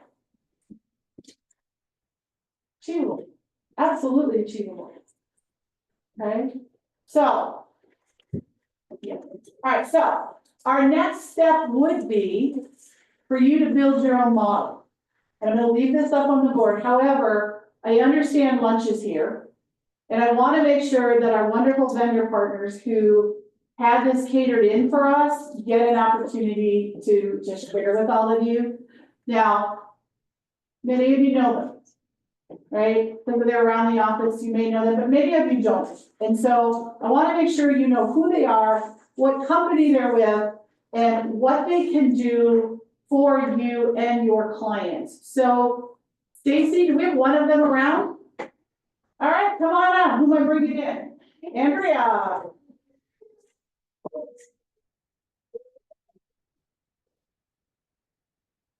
And Andrea brought a friend. Yeah, Shanna, this is Shanna, she's on my sales team, so we work together, you can reach out to either one of us. She's Shanna, Shanna Bonita. Shanna Bonita, I was saying, she's meeting with Arden, one of your new agents. Yeah, how are you? She is. I was thinking you were pale. You were listening. I was losing my mind. So who are you with? Land title. Okay, and what's land title? Oh, okay. Give me the basics. I have some brand new people in the room. Okay, that's good to know, because we're going business clinic information, but we will go to title insurance. So, land title, we are locally owned and operated, been around since 1967. You need us to help you close your transactions, so we love to feel loved and needed. What we do, I tell people title insurance is different than any other types of insurance. Health insurance, car insurance insures the future. Title insurance is actually looking at the past. We do give some future coverage as well, but we are looking at the past of a property, making sure there are no judgments, liens. We have clear title to convey to the new buyer when you sell a property. Or if you're the buyer, you're making sure you're being insured that some unknown heir doesn't come out of the woodwork and say, I fixed to this property before it was sold. So, in a nutshell, that's title insurance. So we have fabulous closers. You'll meet them in the sales meetings, the team meetings, maybe coffee talk. You'll see them around, but Shanna and I are here to help support you grow your business and help you with your business planning goals. So a few resources, I'll let Shanna start off with a few resources that we're going to cover today. I just want to say too, I've been with Land Title for 6 years. I've been up in the North Metro, Westminster, Broomfield, Lafayette, Louisville area. And one thing that I do love about, one thing that I do love about Land Title that a lot of my clients actually love is that we have offices everywhere. I come from Starbucks in the past. I used to manage a Starbucks for 5 years. So when I started at Land Title, there were offices everywhere. I kind of jokingly said we're like Starbucks because we're everywhere. So that is good for you and your clients, because if you're on the buy side, you can drop off earnest money at any of those offices. For your buyers, it's all the same system, we put it in. And then the cool thing too is even if you get set up with a closer here over at our Rata location, Sherry, but she originates the documents, the closing, and we can close you at any of those offices with our mobile presenter department. So that's just one thing I like to point out that's different about Land Title.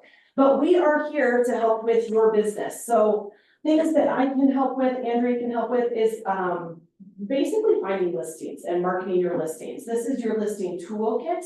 I can help you do seller estimated net sheets. If you have an account with us, a free Land Title account, I can walk you through that. I can show you, I can do it for you, but I can help walk you through that. If you don't have a Land Title account with us, definitely reach out to me because it's free and I'll get you set up.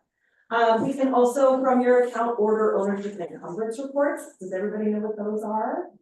The best $5 you'll ever spend. Yeah. If you're going on a listing appointment, I recommend getting one of these. $5 that shows exactly who's on title, what types of ownership, what type of ownership the property is in, and any liens that might come up on the property. We can also do a digital home book, property flyer. Ours right now have a great QR code, so at your open house, you can just scan the QR code and it brings up all the information about the property. We do have home books coming in the future, but not quite yet, so digital, yes, digital. Everything's digital. We have a market trend report. I actually just showed Arden. This is a great tool that I love to utilize with my clients. If you're wanting to farm, or if you just want a snapshot of that neighborhood, it's free. It's a free report that shows all the statistics of the neighborhood.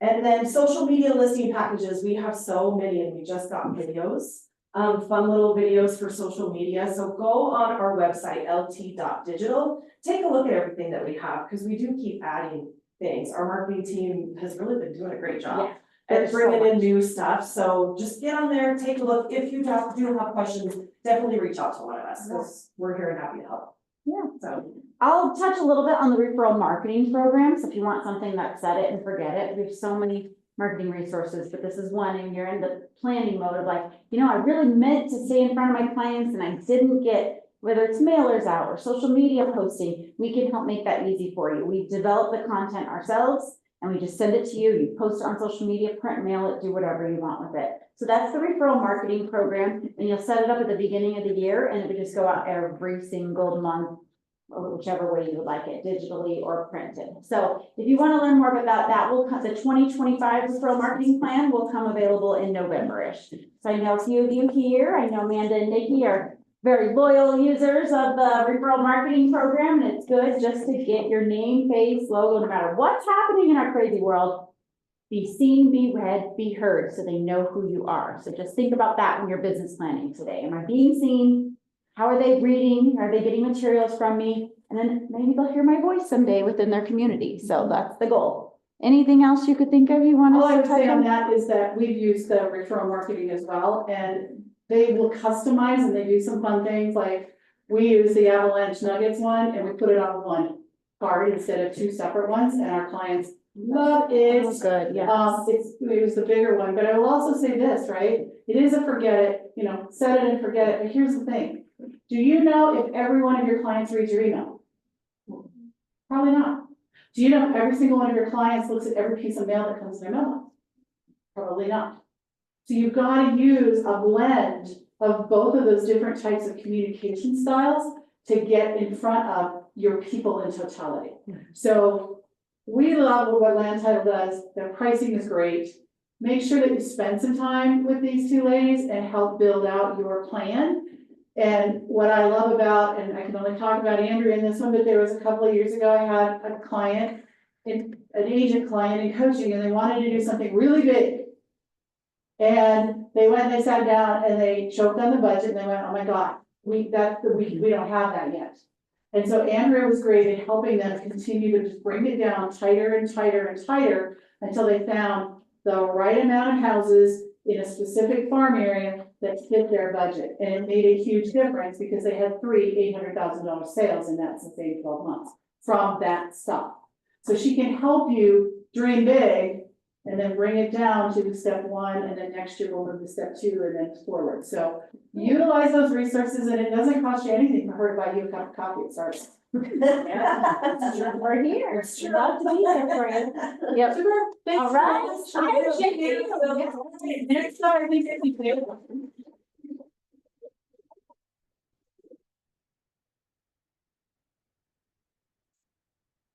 All right, hi everyone, I'm Dale Sproul with CMG Home Loans. My partner Mitch Friedman and I are in this office. I've been doing mortgage lending for a little over 10 years. Mitch has about 20 plus, I won't say how many plus years on me. But we're here to give you different perspectives. Your clients might work better with a male or female. Either way, we both have the same approach, which is what works best for your client today, tomorrow, 10, 25 years from now. We really dive in and try to be their financial advisor, advocate, to put the best offer and option together for them. And we have every product out there that every lender has. We do bridge loans, right now I'm doing a literally no income loan, which is a little scary. But we do offer so many different options.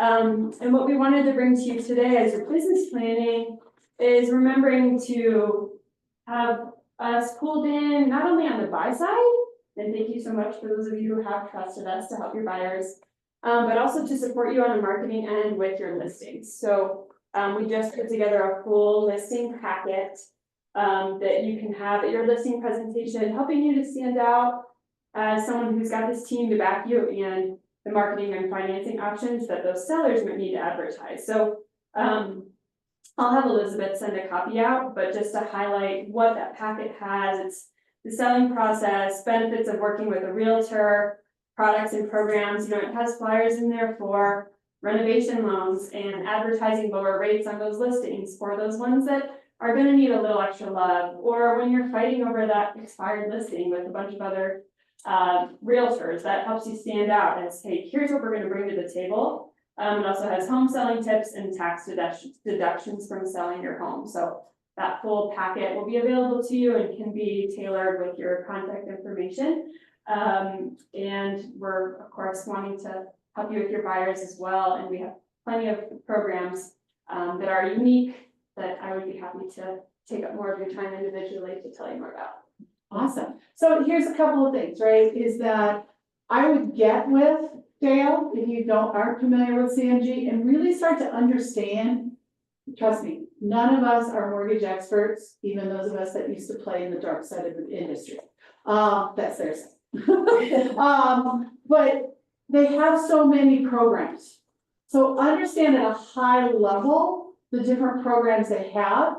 So when you're out meeting with prospective buyers, whether it's consultation at a Starbucks or whether it's somebody you're talking to in an open house, you know, to at least be able to say, you know what, my lender has a program that would work for you.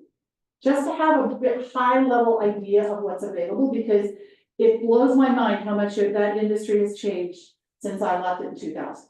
It's not the same industry, right? And these guys are great resources for those. I just heard something crazy and it doesn't make sense. So this morning, I asked the coach, I had a phone call with one of our agents working with the buyer, and the buyer's lender said something, and she goes, is that true? And I'm like, I don't think so, but I don't know, because I'm not in that world anymore. Even if my buyer's not working with them, if you hear something that doesn't make sense, or you just want a gut check, pick up the phone and call them and say, hey, the mortgage broker told me that our clients couldn't lock their rate until it was 30 days before closing. Is that true? That was literally the question this morning. I'm pretty sure the answer is no. I think you can lock longer than that, but I don't know. Call these guys, right? So use those guys as a resource. They're wonderful in your business, right? The other thing that I will tell you they're really good at is that buyer who's scared. The scariest part of getting to say yes to shopping is talking to the mortgage people. Because what if they say no? And it's a scary thing, right? How many of you guys have bought a house and you remember that feeling of what if they say no? Right? And so here's the beauty. It might not, it's probably not, it could be yes. But it's usually not today, and here's how we get to yes. They're very good at helping our prospects to become clients by giving them a path to get people to yes. So a few years ago, before Dale, so I was working with Mitch, I had one of those, and they got told not today. But here's the things you need to do, and Mitch says it's gonna take a year. 8 months later, we closed on their house because they fast-tracked their plan. And he gave them the steps, because they would have done it their way, they would have actually gone backwards. So use these guys as resources to help you get things going, okay? Thanks, Margaret. Do we have David? David is our current sponsor, but he did have to leave, so you can just say who he is, I guess. So David Fear, who is with Altitude Insurance, he is a great resource to help your clients with their homeowners insurance. He also has, if you get into properties with flood insurance, he's got some other options outside of the FEMA stuff, which is super expensive. He's a great resource. I've had many clients call him, some have used it, some of them haven't, but he's a great resource to help you understand the insurance part of our world. I know I've called him more than once and said, hey, is this true? Right? And it could be on an insurance claim that a client's fighting through, right? I seem to always call him about the condos and the special assessment coverage. Like I'm always like, how does that work again? So use these guys as your resources. They support our office at a very high level. Let's support them back and then utilize them as you need to. So if you haven't met with all three of them, I encourage you to spend some time. Because as new agents, you need your partners. You need your expanded team. They're a huge part of your expanded team, all three of them. So with that, here's what we're going to do. We are going to, I want you to grab your lunch if you're hungry. We're going to spend from now until 12:30-ish. And we are going to build your plan. So if you go to page 21 in your packet, this is where you're going to start building your plan out. So go grab a sandwich, do what you gotta do. I brought my calculator, just in case we needed it. And I will help you with the math, but let's all go get some lunch and take a quick break. And do your part. And if you're locked on the street, go get something that's cost you $25, take my glass. Zoomland, if you guys need help with the math, let me know, jump on here to say, hey, Margaret, I have a question. And then I will call you, because instead of doing your math in front of everybody, so I can call you and help you through yours in the next 40 minutes, okay? All right. Got an offer on Dennis's place. Sent it for you to review and him to review. At 10:31. That doesn't matter. I'm gonna pause this. Okay, here we go. Okay, and our videos back on? Yeah. Y'all can see me on Zoom land? You can see the room? Yeah, I see you guys. Thank you, Lee, appreciate it. Okay, on Zoom land, are you all good? Did you all get your first set of numbers? Yep. Okay. Temperature check. What do those numbers feel like? How do those numbers feel? Doable. Doable, that's my favorite word. I don't even know if that's a real word. It is. It is? It is. So if I looked it up in a Scrabble dictionary, I could use it? All right, so everybody's numbers are feeling doable, right? Hey, Jody, will you come here? Oh, I'm gonna put her on the spot. She's gonna freak out.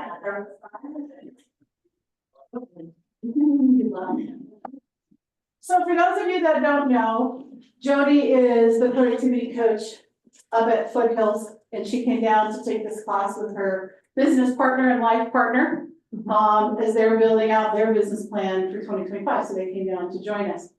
And when we had that quick break, you were telling me a story about your daughter. Okay, and your daughter is a freshman in college, okay? And she likes to play this game with a stick and a little teeny tiny white ball. And she chases it around green things, okay? And you were telling me that she was kind of struggling recently. Oh, yeah. What was she struggling with? So Mackenzie is a golfer and she's a freshman in college, so there's a lot of pressure for school, different than high school. And she has high expectations for herself. If you've ever golfed, you know, it's nuts. And she's been practicing every day. She goes to workouts 3 times a week. She's been studying nonstop, and she hasn't been happy with her results on the course. And she's getting really close to doing what? What was she getting close to? She had to qualify, in college, you have to qualify for every tournament. You're on the team, you have to qualify to travel. And their last tournament of the fall is in Hawaii. And she. Yeah, and so she was digging through the bottom of the mountain, feeling extremely frustrated. What were you doing, Mom? What were you doing? I was telling her everything that I tell all the people in my program. And to just keep going to practice and just stop feeling anything about it. Just do the work. Just go to school, do your work. Go to practice, do the work. And what did her coach say? I'm kind of leading you so you don't give away the story. Okay. So what did her coach tell her the other day? Her coach says, I see you. I see you at practice. I see your grades. I see the work you're putting in. She didn't shoot so great the other day. Oh, she had a bad day? She had an okay first day. She thought, I'm gonna kill it the second day. It's a 2-day tournament. She shot a hole-in-one, her first hole-in-one. But then she was so worked up about the hole-in-one, she couldn't keep it together. And she shot worse than she did day 1. So she was feeling kind of low, right? She was at the edge of the mountain, and it would have been really easy to do what? Cry. And she did cry. And turn around, right? But she couldn't, and she didn't, because she'd been putting in the work, because it was hard, and she was bored, and she was frustrated because she wasn't getting the results that she wanted. And why aren't you teaching your business planning clinic in the mountain until November? There was a chance that if she qualified for the last tournament in Hawaii, we were gonna go. And so today she just called and said they qualified. Yes. If our 18-year-old children can keep going, what's your problem? I just thought it was such a great story with what we were talking about earlier, right? Is that it is so easy to just go, it's not working, or it's thanks, Jody, or it's not happening for me, or it's not real, and I can't do it. And she's a freshman in college. who just got this huge recognition for the hard work she's put in, right? What happens when we apply that to our businesses? What happens when you apply that to your own business world? When you start to say, open houses don't work, send out cards don't work, calling my sphere doesn't work. What else doesn't work? Door knocking doesn't work, mailers don't work. You guys, it all works. You just have to keep going. What does Jim Carroll say? Everything works. Anything works, nothing doesn't. Yeah, nothing doesn't. I've experienced nothing, right? So here's the thing, right? Keep going. Keep going. So I love that story. It was not on the agenda, but it became part of my agenda. So you guys all set your goals. Now, the hard part is that some of you have taken this class from me enough that I could probably envision there's been some sandbagging happening in the room. Nobody giggled? Okay, well, that's good. So when we talked about climbing Mount Everest, right, we said, well, if we hit Long's Peak, we'll feel good, right? If we hit Long's Peak, we'll feel good. So you set your goals based on Long's Peak, right? If you don't hit the goal that you set down an hour ago, are you gonna be able to do everything you wanna do? Are you gonna have the life that you want? Are you gonna have the vacations you have? Are you going to be building and so successfully hitting that first step to that big goal, right? That someday goal? Today's not someday, someday is someday. I don't know, when does someday get? I don't think someday ever arrives, right? Gotta put a number on it. Gotta put a number on it. Maybe, depends. You can put a 5-year goal on it, but I don't know, I wanna keep living, so maybe someday is always, I'm always pushing my someday goal farther whenever I'm redoing this, right? This isn't a one and done process, right? This is an every year process, right? Is thinking about where is someday, right? So someday for me is sometime way out in the future. I just wrote a goal, I just set a plan for 5 years. So what I typically do here is, knowing that Long's Peak was 14 and Everest is 28, that is, if I decided to just do Everest or to see what it would take to climb Everest, that's basically double than what I said Long's Peak is, right? So what I want you to do is I want you to flip over your paper. You've got a tab that says the economic model or my performa or something like that. It's in the back. So the back of your paper is like page 21 or 22. You probably use 21 to do your first plan. And now we're going to go to page 22. And what I want you to do is I want to have you take your goal that you just worked on, which is your Long's Peak goal. And I want you to take the net and I want you to double it. Because that's what Everest is. So we're gonna double our net income goal from whatever you had, and you're just gonna double it. And I'm not saying that, those of you that coach with me, like, I just want you to know, we're not setting the rest of your goals in this. This is just an experiment to show you something, okay? I did see Jordan Kessler. Where did he go? Is he still in that room?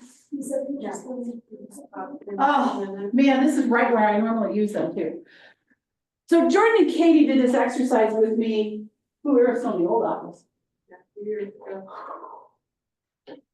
So we were sitting in this room. And I told everybody to do what I just told you guys, double your net income. Just do it, just play. This is just fun time. It's not a lock and go. But they did the double the income, and before y'all start playing with the calculators, let me tell you the story. So we doubled their net income and they figured out their cost of sale, which, by the way, is still the same, right? Your cost of sale is the same whether you do Long's Peak or Everest, right? Because you didn't add teams, you didn't add any more cost of sale, your 21,000 is your 21,000. So I want you to, you're gonna do the math using your double it net and 21,000 as your cost of sale. Calculate out what the new GCI is, calculate out what the new cost of sales is, and then take it down to, if nothing else, just take it down to units. Or if you want to take it all the way down, I want you to get down to how many meetings, how many appointments you have to have a month. Because here's what Jordan and Katie did. They doubled it. And they went, huh. Not much more. Maybe they went, I don't remember the numbers, but maybe they went from having to do 4 appointments a week or a month between the two of them to 6. And they said, okay, let's build our daily activities that we're gonna hit 6 appointments a month. Let's see if we can hit Everest. Let's see if we can hit Everest. Okay?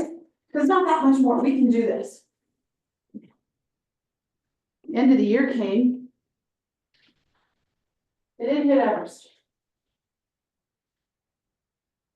But they hit 160% of their lungs peak goal. So how many of you would like to hit 60% more than what you wrote down when we originally started the sectors? Yeah, Joyce is like, yeah, bring it on. I want 60% more, right? So I want you to go through the exercise, the math, one, because it seals in the numbers and how to do the activities. Because some of you are gonna go home and go, that was a big stretch, what I wrote down. I probably should like back it down. Or maybe you might say, I was a sandbagger. I'm gonna bump everything up. Okay, either way works, I don't care. I want you to see the difference. So go ahead and work through the differences. And if you need my calculator, I'll help you.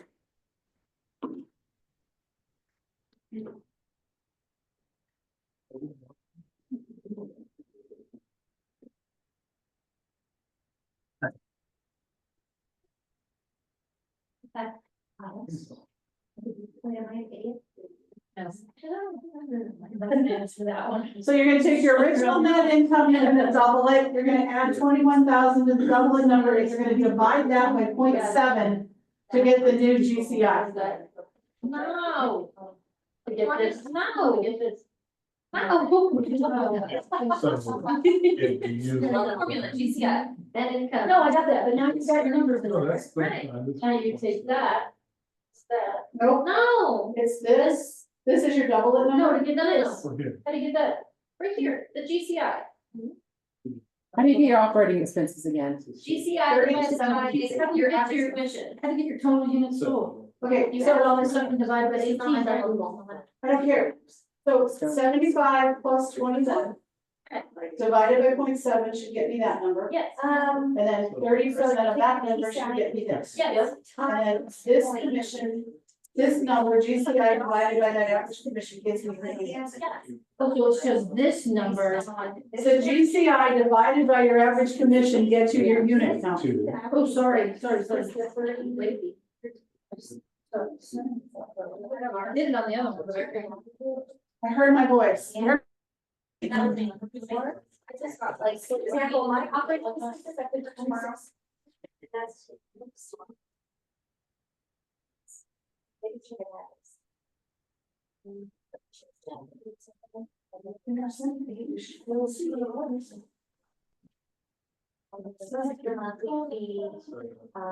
told me that it's not a mess. The other thing you can do. So. So. No.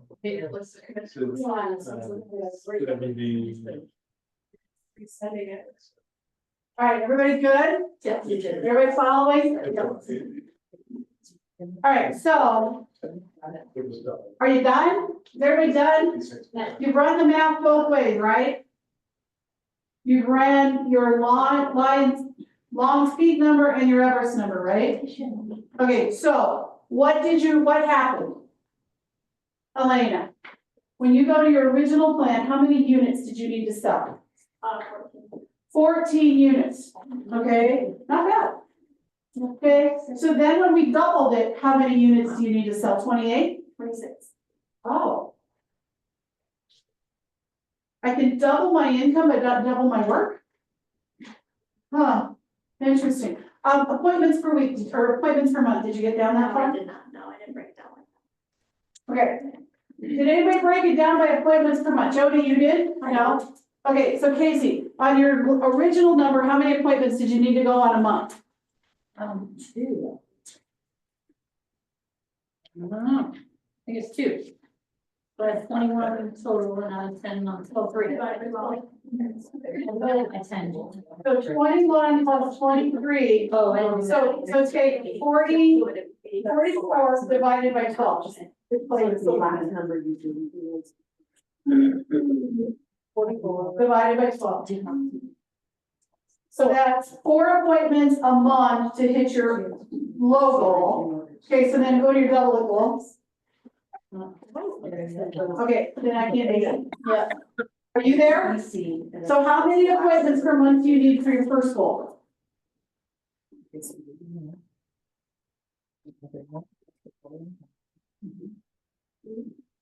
One for sellers and just over. Yeah, just about 2. So 8 plus 28 is 36. 36 divided by 12 is 3 appointments a month, okay? So then go to this one, your new one. And it's 14 plus 36 is 50. 50 divided by 12 is 4 and a smidge.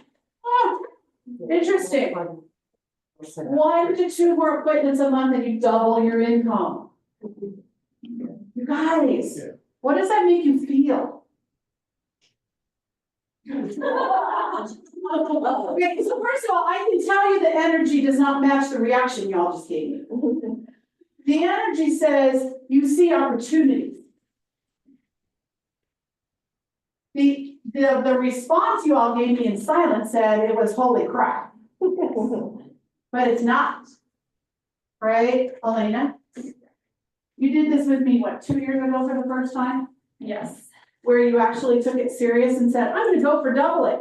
Yeah. What happened? I doubled it. You doubled it. What happened? What's happening this year? Almost doubling it. We still have a path to double it. Yeah. We still have 3 months to go, right? Yeah. It can be done. Now, some of you, your first numbers were aggressive. They were big. You really want to hit it out of the park. And you didn't sandbag me, maybe because one, you didn't know you should. Okay? But when we look at this, we might go, yeah, double it is farther than I want to go. Double it is farther than we want to go. So maybe we decide we're gonna set our daily activities based on 1.5 times. Amanda, Dickey, what happens when you set your goal? You go, double it is more than what we can do, right? We're realistic here, right? Because they set a really big goal to start. Then when we doubled it, it kind of got, I think it even scared me, and I don't get scared easily, right? And so we said, well, let's just do 1.5. Where do you guys land in this year? Do you remember? You're not gonna hit 1.5, but you're gonna go past the original. Yes. Okay? Okay, here's what I would encourage you to do. Now, there's a balance to this, and there's an art to this. Is that when we go to actually sit down and write your GPSs. Right, and for those of you that are in coaching, we're gonna do that next Wednesday, 12:30 to 2:30 live here. And here's what I'm gonna tell you, whether you're in coaching or not, come join us. I don't care. This is so important to me that you guys have a successful plan. I don't care if you're coaching or not for this. Okay, let's get your plans built. When we start to go into those plans that says, what do I have to do 6 appointments a month? Let's build it on 6. Guess what? If you hit 5 a month, who won? You did. You did. And who else? How about your family? How about the people that you love? How about your future? Right? Debbie, what happens to those littles when you hit 1.5 or double? For great success, like we saw this week. Yep. Right? It allows you to go do good for people outside your world. For some of you, that could be charities, right? Is there a foundation that you strongly believe in? Is there a cause in our world? Our world has a lot of needs. Is there a cause in your world that makes your heart sing to the point you would give them a hunk of that money if you hit 1.5 versus 1? As Charles said earlier, money is good. Money is as good as the good money can do. Right? This is where I want you to dream big. Now, Here's what I also don't want you to do. And I've been here. Charles has been there. Some of you have done this. You're sitting in this room and you go, holy moly. Taylor girl can do 6 meetings a month. Well, heck, I'm gonna go for 8. And it doesn't align with your goals. It doesn't align with where you are in your life. I don't really care if your goal is to close 2 transactions next year or 200. What are you gonna do with the money you make from real estate? What is real estate going to do for you? And that's what I care about. And I'm not going to broadcast other people's goals, because that's when we get into the competitive. Well, if they can do that, I can do that. Or, man, my number is only 3 and everybody else's is 9 and 10. I must not be good. And that's not true. Some of you are dual career. Some of you took days off of another job to be here. I love you. Right? Guess what? Your numbers are gonna be so different than somebody who does this 50 hours a week. Right? So like, whatever your numbers are, they're yours. Are we all good with that? Feel good? All right. How are we all feeling? Are we tired of talking about the economic model yet? You are? It's my favorite part. Yeah. It's just math. Eric and I are like, well, what's the problem with you people, right? Like, you should have had him going around and helping you with the math. Okay, so, again, these numbers that you've built, now some of you are gonna go tweak them. Okay, that's okay. Those will feed into your 411. Okay? So, I'll ask, what do we take away? I want to hear from the back of the room who I can't see who broke the sofa. What?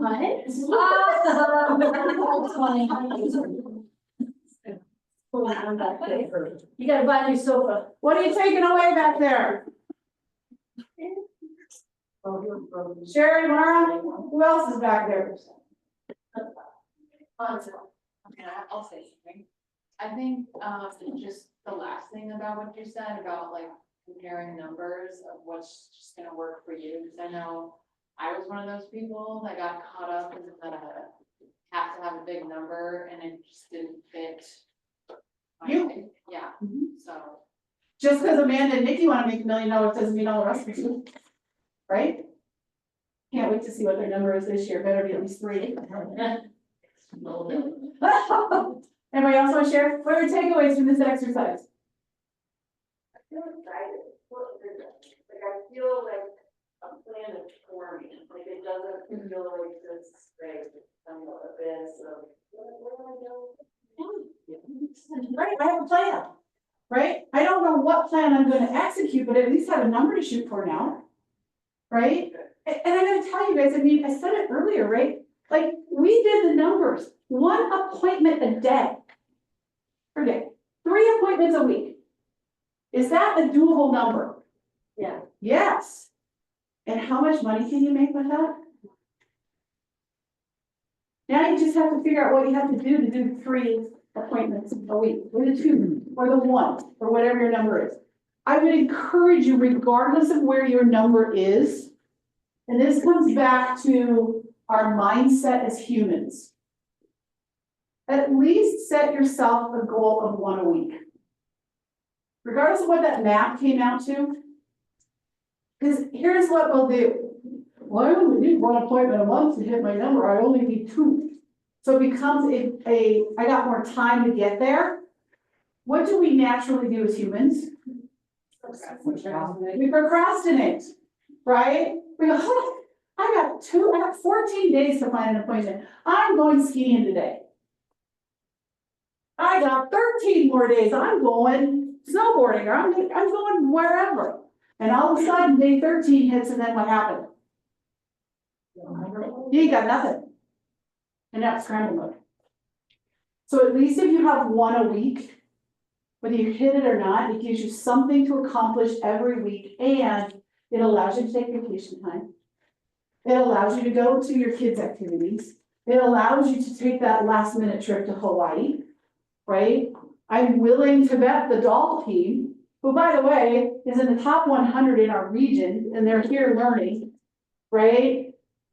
They didn't plan on a trip to Hawaii, but I'll bet they built their goals in their activities so that if something like this came up, they knew that they could do it.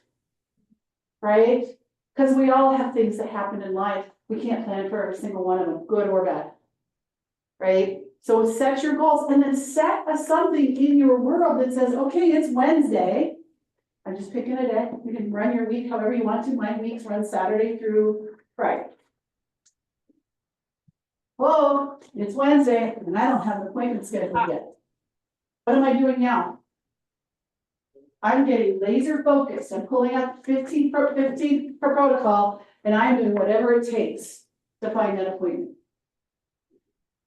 There's an individual that I do some coaching with and you know, he tells the story, his goal back when he started was 1 appointment a day. If he didn't schedule an appointment that day, he didn't get anything done. Because in order to hit his goals, that's what he had to do, 1 appointment scheduled a day. Well, if he didn't have an appointment scheduled by 2 o'clock in the afternoon, he went door knocking for an hour. Neat. Now, for some of you are like, oh, cool, I like door knocking, let me go. And some of you are like, I ain't got money. Oh. What is your thing? Oh. I thought we had a baby. I didn't know we had a big fur baby joining us today. What is your thing that if you don't have an appointment by this certain time, what extra things are you going to build into your business plan that says, if I don't have an appointment by Wednesday, or I don't have an appointment scheduled by Tuesday, or whatever it is, what extra are you going to do to go find it? Right? Are you gonna go door knocking? Are you gonna make some extra calls? I don't know what yours is. Just giving you some examples. Okay? All right. So, what's the bottom of the pyramid? Leads. So in order to find leads, I guess we have to generate them. Let me bump up my chair. All right, so I would say that the lead generation model is the second most important. Because if you don't have this model, you know, you don't know where you're going, right? I know this is the second, maybe my book more. Okay, so it's important because it's the base. So lead generation is about capturing leads and putting them in your database. You ain't got no leads, you ain't got no business. They write it a little more eloquently in the teacher book, but that's all I'm gonna call it. Okay? You have a multitude of databases. One of them, you used it as a calculator a few minutes ago. Okay, you have a database, you have a whole bunch of people on your phone. Most of you are on social media. You have a bunch of people on Facebook, you have a bunch of other people on Instagram. And then you may or may not have people in command. Now, I would argue that if they're in your phone, they're worthy of being in command. Because that's where the magic happens, right? Or whatever CRM you're using, right? Most of you are going to use command because going out and buying follow-up boss and what are some of those other ones, Salesforce and some of those, it's expensive. Why spend the money? If you've got a tool that works, why go buy a different one? But the best database is the one you'll use. There are some people out there that actually use a system called index cards. Works for Gary Keller. I don't care what it is, but use it, right? You have a CRM that builds you some leverage with some of like smart plans and automatic emails that go out, it just makes it easier for you, right? But now we need to figure out, well, first we need to talk about what kind of lead gen there is. And I would argue there's 2 types of lead generation. There's prospecting, and then there's marketing. Can anyone tell me, without reading the slide, the difference between the 2? One of them costs more money. Yeah, absolutely. That would be marketing. I would think there's 2 things that I feel is the biggest difference. Prospecting is the first 3 letters, proactive. You are being proactive. You're going out there. You're going out to meet people. You're doing things. It's proactive. It usually is more time focused than dollar focused. So for those of you that are newer in the business, what do you have more of? Time or money? So you want to be very prospecting focused in your business because you don't need to be spending money you don't have. Right? We talk a lot about red light, green light, right? Make sure you're spending money. Right? Lead with revenue. Another big one. Lead with revenue. The money's not coming in, don't be spending what you don't have. Okay? Marketing is more passive. Okay? It's typically more financially invested. Right? So let's talk about it. Let's think about really quick. By the way, the other thing that prospecting does is it usually will give you a faster result. So what are some methods that you guys would consider, and I'll lean on some of you that have been here with us longer, what are some more prospecting-based ways to lead generate? Open house. Open houses. Why open houses? You meet neighbors, you meet prospective buyers, and every open house is an interview for your next job. Exactly. And it costs very little money to do an open house, right? Okay, what's another good prospecting? Door knocking. Door knocking who? Your neighborhood. Your neighborhood. Your geographical farm, around an open house that you're hosting, right? Any kind of prospecting, right? Let's think of another way to prospect. Going to kids' games and talking to parents. Getting involved in doing your life. A really good friend of mine, substituted one Monday when I was out and coaching, and Anthony said, go live your life as a realtor. Does anybody remember him saying that? Okay, what does that mean? It means going out and doing what you love that puts you in front of meeting new people. God, you're easy this week. So Elena, what are some of the things you really enjoy doing? Hiking, being active, spending time with your kids. Hiking, spending time with your kids, right? And you know where her business comes from? Hiking clubs, moms groups, friends of her kids, parents of the kids, right? That's where her business is coming from. She's doing life, but she's making sure everybody knows that she's a realtor. Okay, now, I tell this story a lot, and some of you haven't heard it, and I love it. So Stacy and her husband Ben, they love this game. It's called Spades. I still don't know what it is other than it involves cards. That's all I know. It's a card game. Okay, and they were struggling finding people who, in their current network, played spades, right? Okay, so she did something kind of gutsy. She went out to this website called Meetups, and she created a meetup for people who wanted to play spades. And they invited them into your home. So this group came over to their home, and I don't know how many are in it now, started small and it's been growing. And how many transactions have you done as a result of that group? 3 transactions by playing a card game. Now Stacy likes to cook, so there's always snacks. So that's their expense. What do you like to do? Who are you? Who are you? And go do you.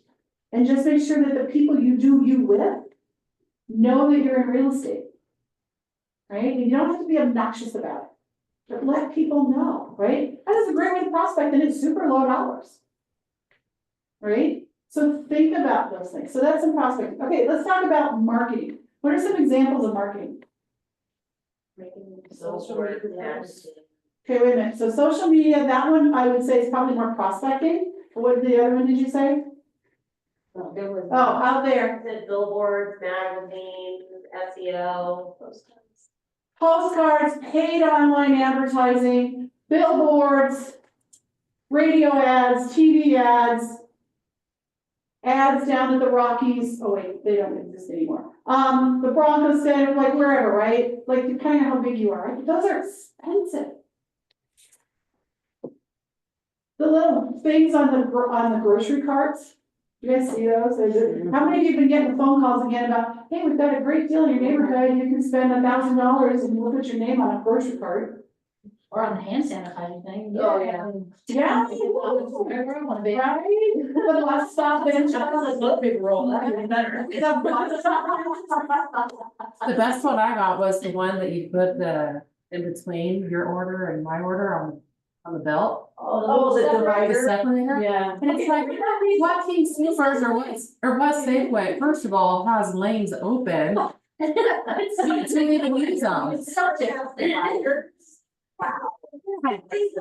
And it's an inch. Yeah, they're this big. Yeah, I didn't know that people would put their names on, I just thought they were solid colors. So great. This is my point, right? You can spend a lot of money on stuff that's not productive. Right? But I'm not saying it's a bad use of money, you just have to be in the right place in your business to spend it. Right? And unless you're netting tens of millions of dollars, I'm probably not making myself the official sponsor of the Denver Broncos. Right? Like, you're not there. So think marketing would be what Andrea was talking about, right? The direct mail pieces. Right? Paid Facebook and Instagram ads. That's gonna be more marketing focused, okay? You guys see the difference? We had a little way too much fun with that kind of stuff. Let's make sure we all have the same definitions here. So lead generation is about capturing the contact information of persons who have shown an interest in the type of service you offer. Okay, that's lead generation. It's the activity of finding people who need your business, need you. Okay, a lead is a person who has shown an interest in the services that you provide. They are generally anonymous when you meet them. Now, the sphere, you could argue is different, but let's just stay with this, right?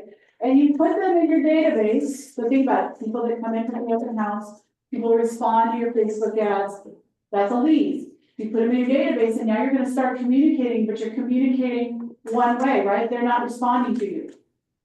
Okay? And then a contact is a person who you had a two-way conversation with about real estate. So when we were talking about tracking numbers, we're talking about tracking contacts. I like to change that word to conversations, and here's why. Because a contacting command is just an entry, it's an address book, right? So I wanna make sure we don't confuse contacts in command being the names of the people versus the activity of a contact. So let's talk about that, use that as conversations, fair enough? Okay, because other times it gets really confusing. Okay, oops. Okay, so we went through a bunch of different lead generation activities. I want you to go to page 13 in your handout.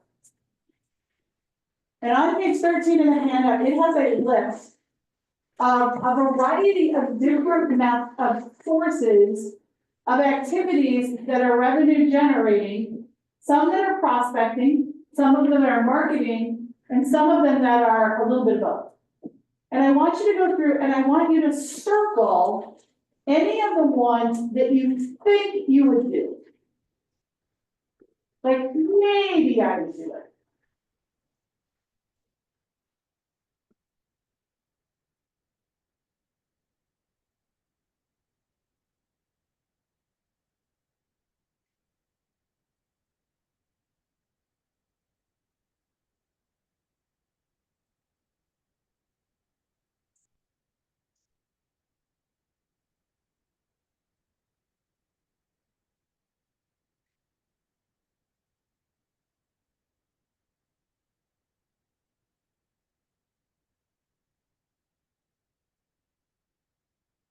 Okay, then when you're done with that, I want you to go put a star by the 5 things you will do.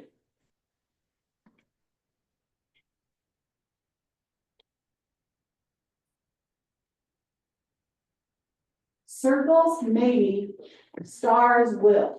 You should probably only have 4 to 5 of those.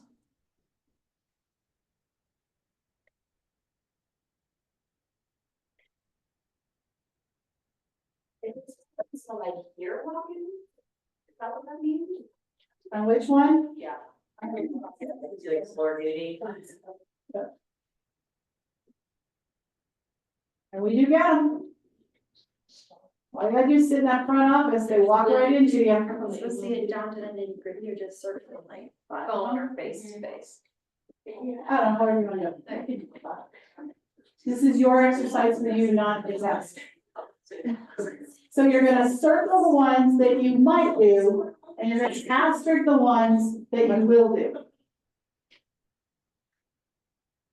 And then the last thing, I want you to put a check mark, I want you to put a check mark besides the ones that you are currently doing.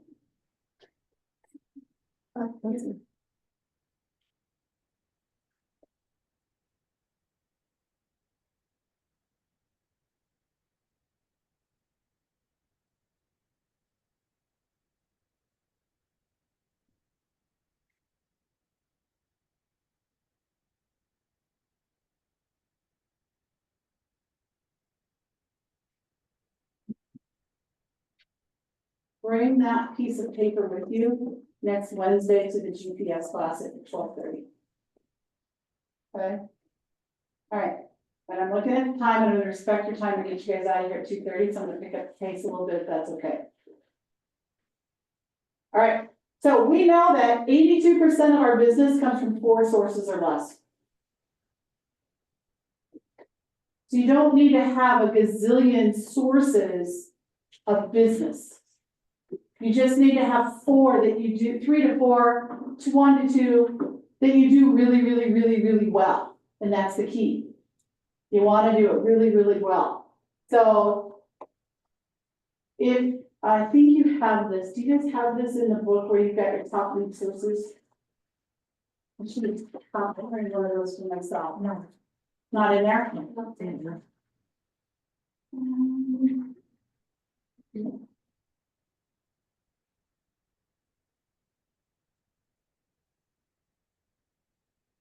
It's right here. What's that page number?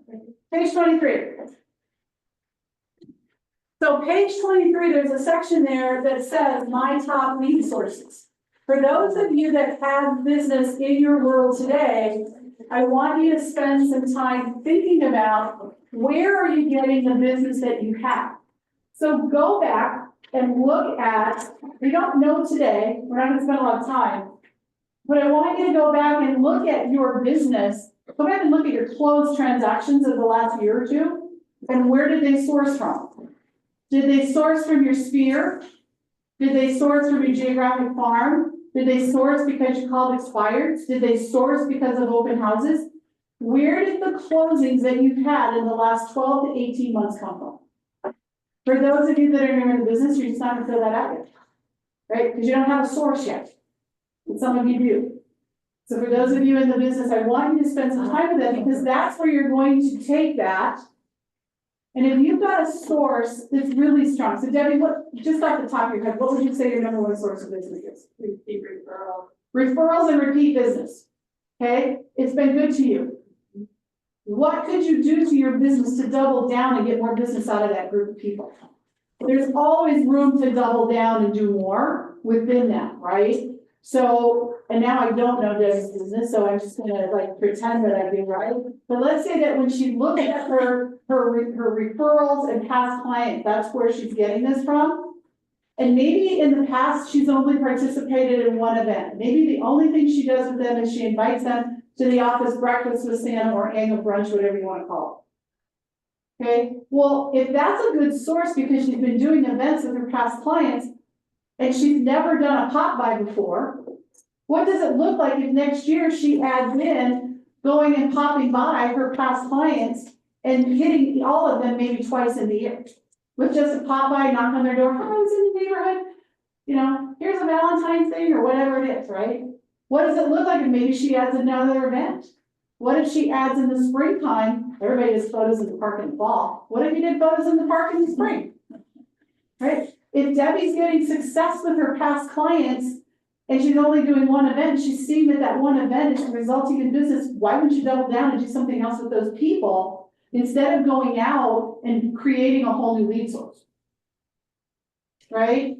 If you're getting great activity, if I'm Taylor and a lot of my business is coming from open houses, well, heck, why would I go learn how to do expireds? Maybe I should just do one more open house a month.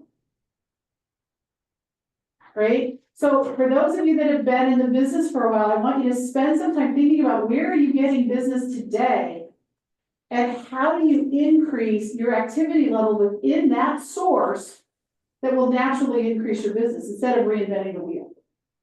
Okay, for those of you that are newer to the business, keep that in the back of your mind. You're always wanting to up your game in where you have success.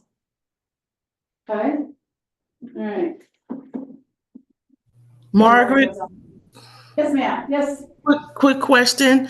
Can you say specifically what has helped you in your success as a real estate agent or a broker or? When I was in production 100%, I would say that my top lead source was my sphere. I'm very blessed to know a lot of people in Denver and in the metro area. Charles jokes that between Debbie and I, we know everybody in Arvada. I don't know that that's 100% true, but probably pretty close. And then I had a great amount of success with open houses. So I was very classic in, you know, the two sources of business that most agents have the most success with is people that already know, love, and trust them. And open houses, because open houses, people coming there, people who are looking to purchase a home. Or as Nikki said, potential sellers, because nosy neighbors are really potential sellers.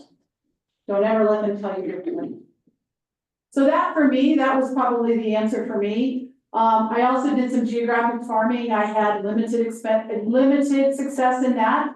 However, had I done it at a higher level or continued with it once I became a coach, it would probably have been a lot more successful for me. That's Thank my you. story, and I'm sticking to it. Okay, so how do we prospect and market?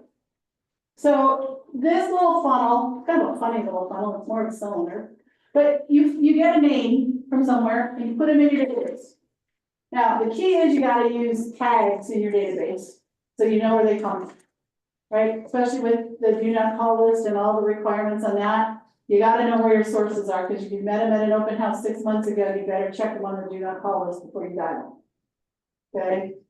But then how do you talk to them, right? So you're going to put them in your database, and then you're going to start doing something to create a relationship with them. So we're gonna start with what we call 19 to connect, right? And it's a one-way. Remember we said we meet somebody and the initial is all a one-way conversation, right?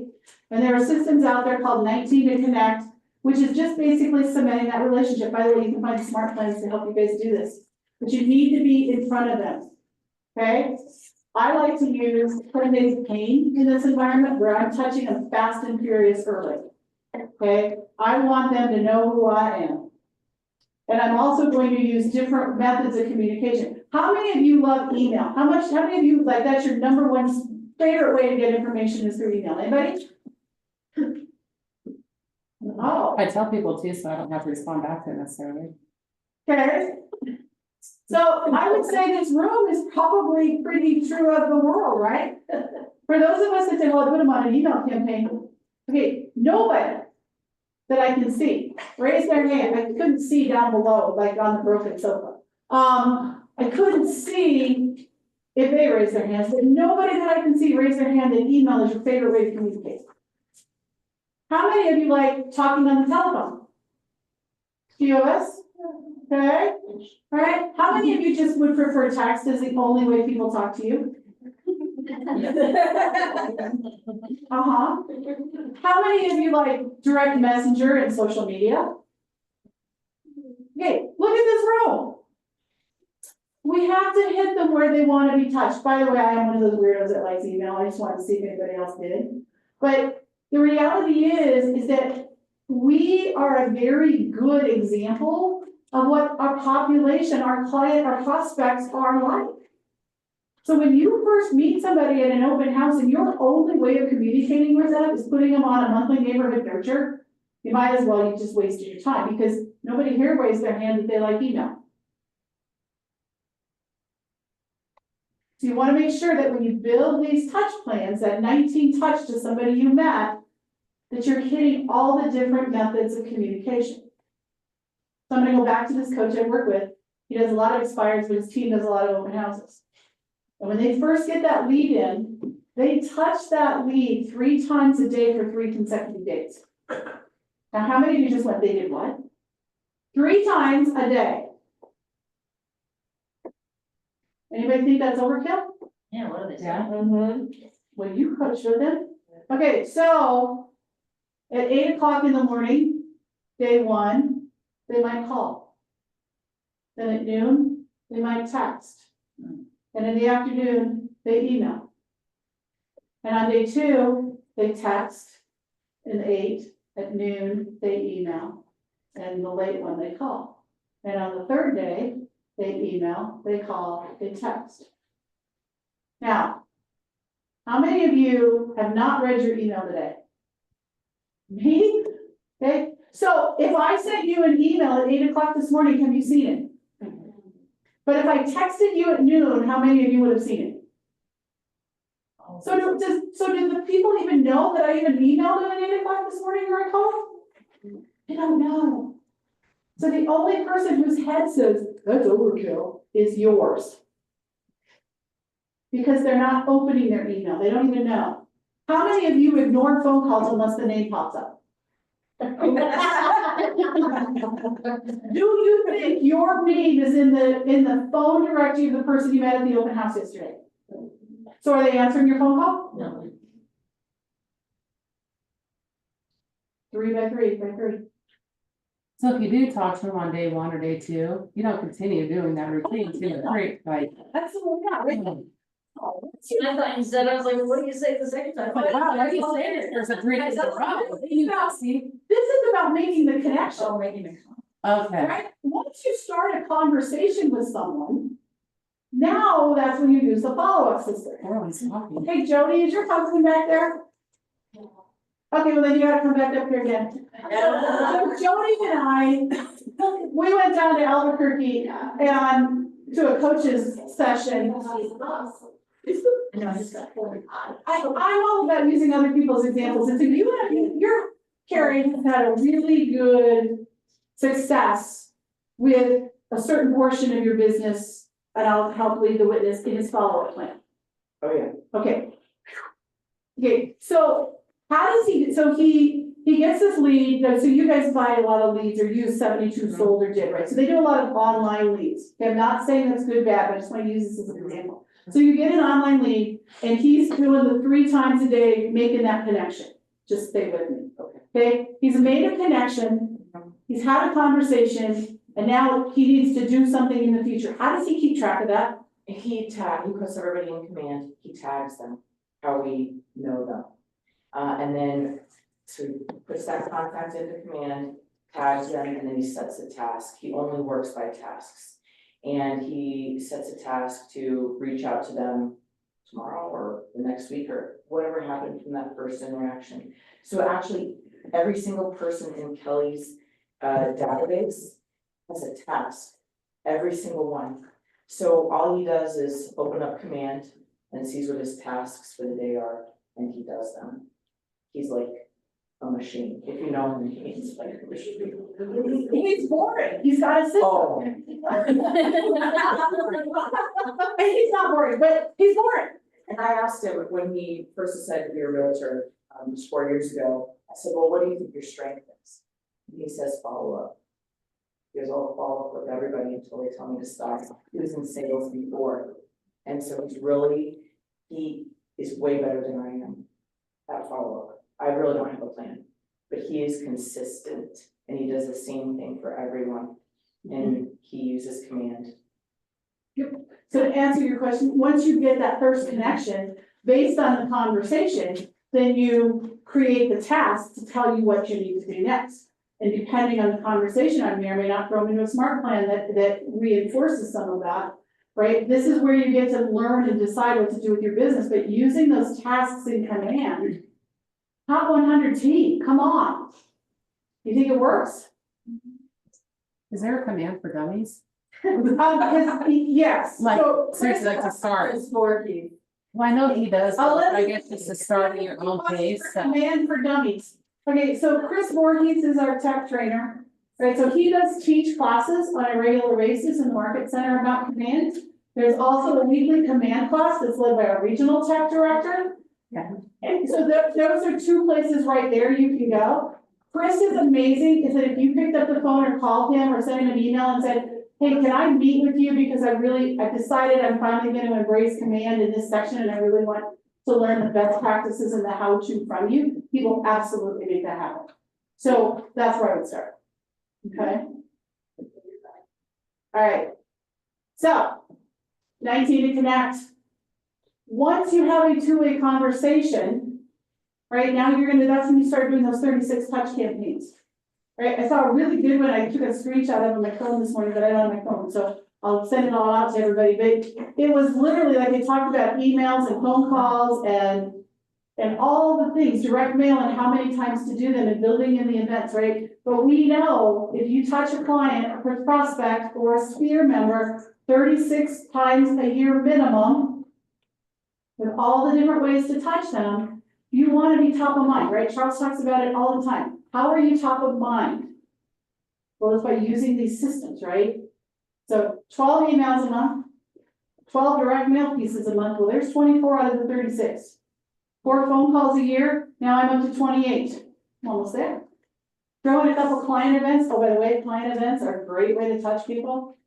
It's not about them showing up to the event. It's about how you talk to them before and after the event. Have a couple of client events. Throw in a Popeye, and you're there. Right? There's so many tools, and they're really easy to implement. So if you're not implementing a solid 36 touch campaign in your business, this is why your next door neighbor put a for sale sign in their yard and it didn't put your name on it. Not always, but if they don't think about you being in real estate, that's the reason why. Okay, then ultimately you nurture them, they call you for help, you go to the appointment, they become a client, they go back up into contacts, you continue to nurture them over the 36 touch. Okay? I know it's a really confusing way to do this, right? I feel like I'm missing the math in this. I probably am. All right, let's see what happens. So here's some examples. I should have already been on this slide, but I just started talking.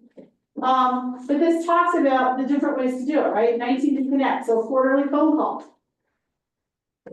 12 emails, 2 touches, all kinds of things, right? You guys have this in your book, I believe, but it goes through it.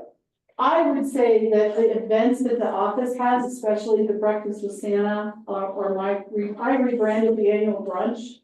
Here's why I do that. When I say Breakfast with Santa, where do you guys all think that event's for? Children. What if you have a database of people who don't have little kids? Are they going to come to a Breakfast with Santa? Not likely, because it sounds kiddie. But if I name it my annual holiday brunch, now who's that for? Everybody. Just so happens the guy from the North Pole's there for the kids. So feel free. You have my permission, and if Elizabeth and everybody gets mad, they can yell at me. Rebrand it. Don't call it Breakfast with Santa if you got a Sphere that doesn't have little kids. Call it your annual holiday brunch. And that's going to get more of your people more willing to come. Okay? It's a great event. It's the most cost-effective event because of the way the Market Center puts it together. You cannot lose. I can tell you this. Every year I've participated either in the Market Center or did my own Breakfast with Santa. I can tie at least 2 to 3 pieces of business the following 12 months as a result of it. I think it's worth a $50 investment. Maybe it'll be $100 this year, I don't know. Okay? All right. Oh, my favorite slide. When we're reaching out to people, make sure that you are following this stuff to the T. So I really want to take it to turn my computer off, but I won't. So the big thing is you have to figure out how many people do I need in my database to make this work. Right?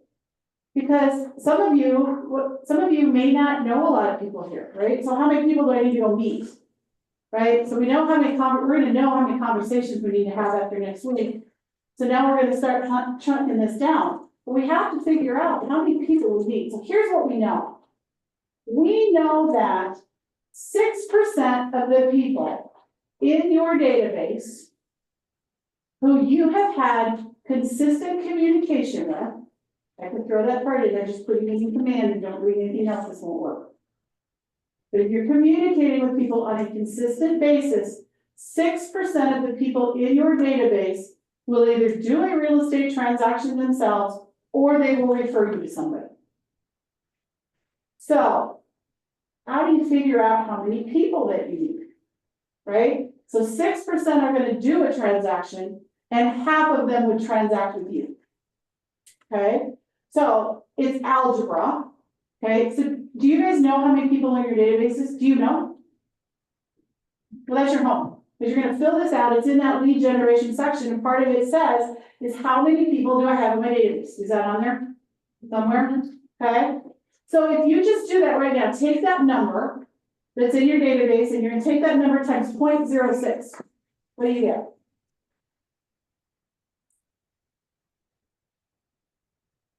So I'll do mine, I have 1,000, 6% is going to be 60, right? All right, Eric, yeah, okay, I'm looking at my fellow math person here, right? I got 60, half of them are gonna do a transaction with me, that says my database has 30 transactions in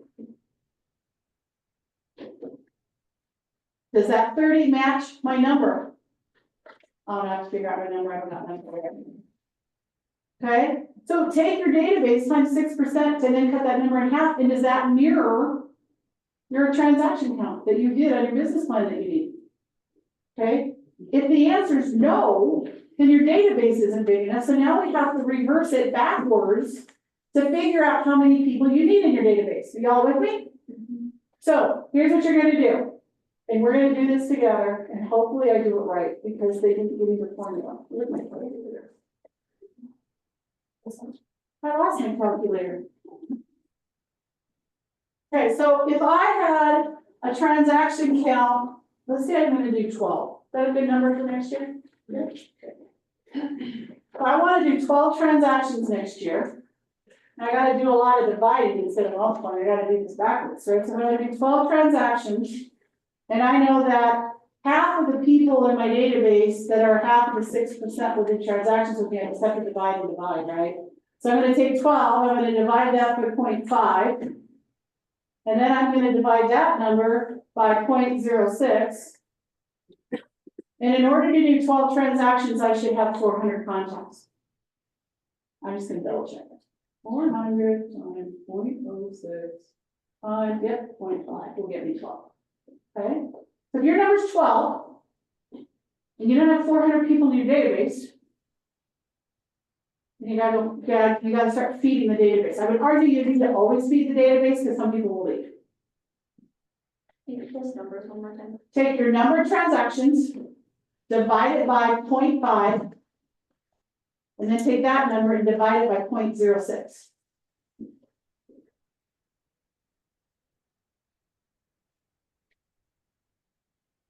No? No.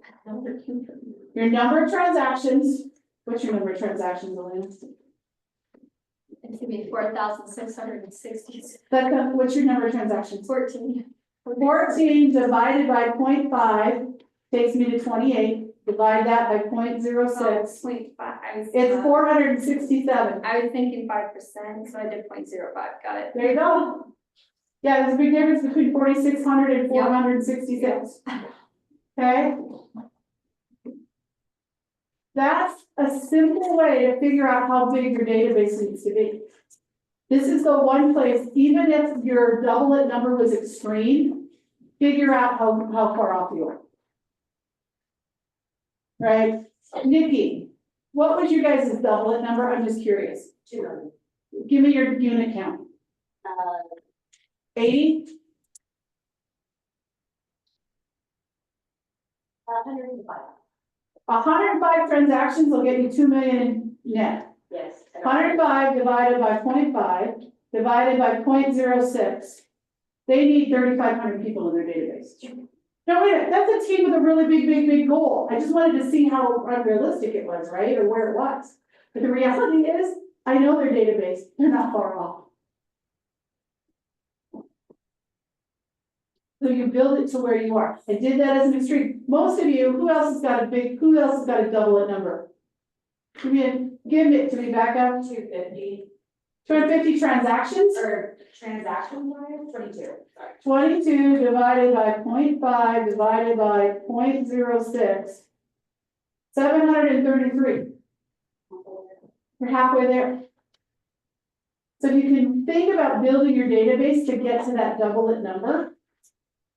Then you can back into it and figure out how many people you need. So I'm gonna guess she has around 350 people currently in her database, right? So if she wants to be at 700 by the end of the year, so she needs 350 divided by 12 months, she needs to add 29 people a month to her database. Well, if you're working open houses, we say that you meet an average of 10 people per open house, right?